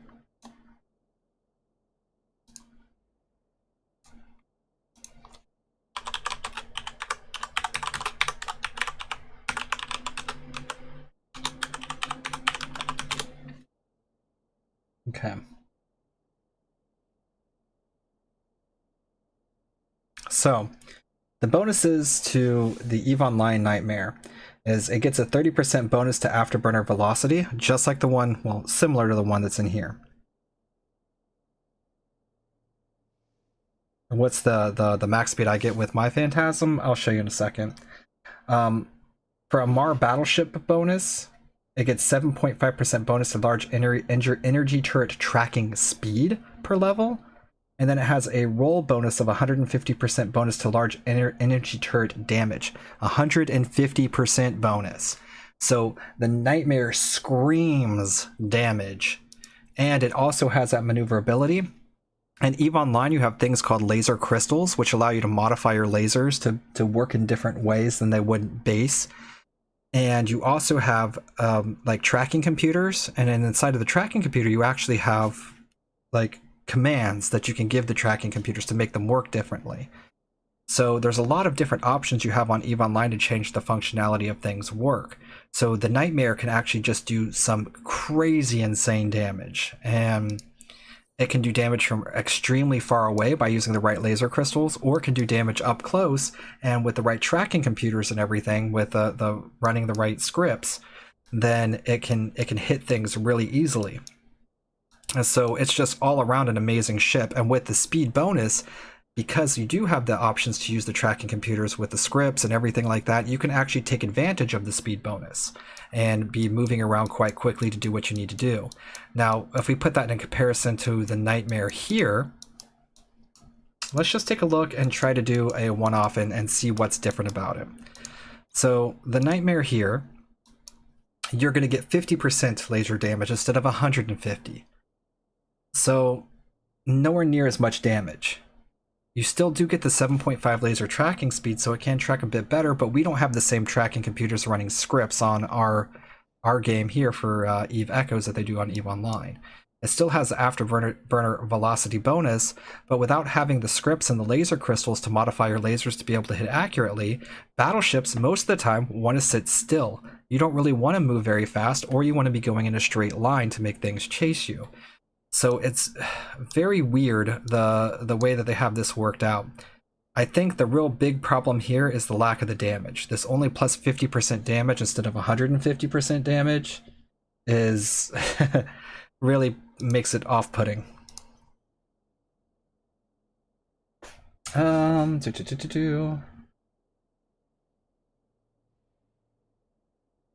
What's I think the Phantasm can get up to 6 km with a large afterburner. I'm not using a large afterburner in mine. And as you guys saw, I don't actually have my skill maxed in this yet. So I do have a medium afterburner in here. And just to show off again, my advanced cruiser command, where you get the additional speed, is not at level 5 yet, it's at level 4. So I've got 5 days, and again, if I didn't want to work on all my battleship stuff to be ready for whenever that comes out, it would have already been done. As soon as I get the baseline battleship stuff done, I will take 5 days out of my training to finish that up. But my rigs that I have on this thing also, I don't have any of the speed rigs in here. I'm actually thinking about changing maybe 1 or 2 of these out. I only have the level 2s in here. And I need to change some of those out for the capacitor control as well. So this is a work in progress. I've got to tweak this Phantasm a little bit. I actually just bought another damage mod for it as well, because I think I'm going to go mainly with the speed tanking. Hey guys, look, your Macarial skin. 4.5 billion, right?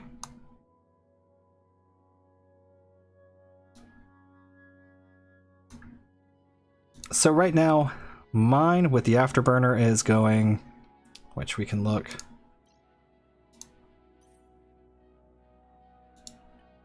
1,391.78.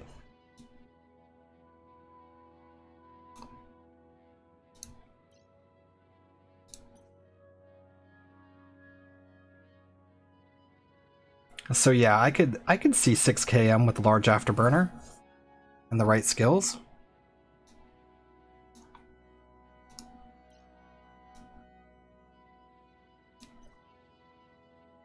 Whee! Well, hi.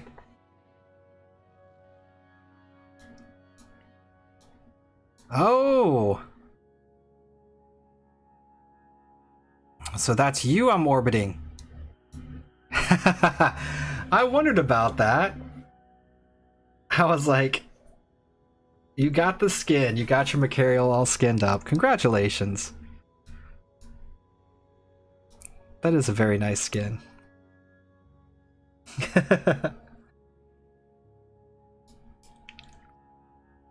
But yeah, I'm gonna get my Macarial on my alt account, and on this account, like I said, I really want the Apocalypse. I'm gonna go Apocalypse, and then if I do decide to get that faction cruiser, right now it's leaning more towards the Balgorn.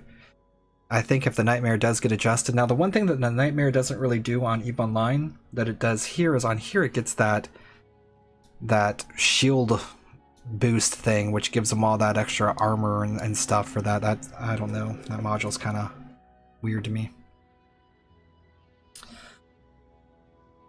So yeah, I don't currently like the position of the Nightmare right now. The Nightmare itself, I think there's ships that do almost everything that it does better when it comes to faction ships. If you want to be an up-close brawler and tanking, you have the Balgorn. Balgorn's going to do that great in PvE and PvP. It was a nice dream snipe. If you want to go long range, right now for faction ships, it really is your only long range, but it's not that long of range. It doesn't have any range bonuses. So you're kind of stuck in this middle area with the Nightmare, and your damage just is meddling compared to a lot of the other battleships. It's just in a very weird space, in my opinion. I think it needs some tweaking. Now, that being said, I do think for the purposes of group play, the Nightmare is an amazing ship. When you can put those the shield booster effects on there, and that it's able to actually equip, having a bunch of Nightmares with your fleet, who's going to make everybody's shield tank just that much better, and also be able to maneuver around the combat at a much quicker speed, to be able to make sure that those shield tanks are being applied to everybody correctly, and applying secondary, damage at the same time is going to be good. Totally did not bait with asking the afterburner question. Uh-huh. That was a total bait. You got me. If that was a Rick roll, it would have been perfect. But it was good to see your ship. That's awesome. Oh. Alright, guys. Well, I think this is about where I'm going to call it quits. And thank you all for stopping by. Yeah, it does feel like they wanted to make that a Nightmare Fleet Op ship. And it's going to be very effective for that.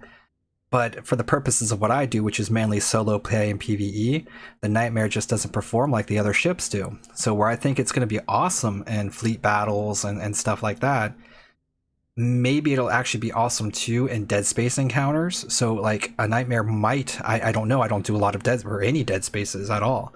So if I was doing dead space and fleet stuff, the Nightmare, I might have a different opinion on the Nightmare, but I'm not. And for what I do, the Nightmare just doesn't do it for me.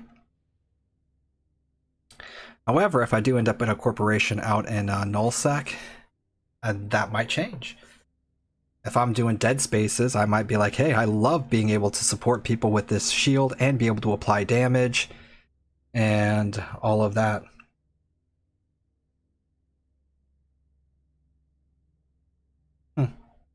But yeah, guys, I think I am gonna cut out of here. I'm gonna go pick me up some lunch. I'm starting to get pretty hungry. 3.5 hours is quite a long time for me. I am not a big streamer. I just do mainly my videos. But I do think that again on Saturdays we could try to do this. Maybe do some T8s and T10s with everybody. Heck, even if we start doing it enough and enough people keep showing up, maybe we can actually go out and do some more later. Your Harbinger died in less than 4 seconds in a dead space. Ugh. That was just a T7? Whoa.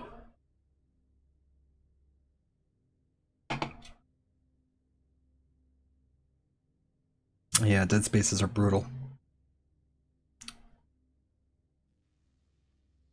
Alright guys, again, thank you for showing up. I really do appreciate you hanging out with me. I had a lot of fun. I hope you guys had a good time too. I will see you next time, but I'm going to go get me some lunch. Y'all take care. Have a great weekend.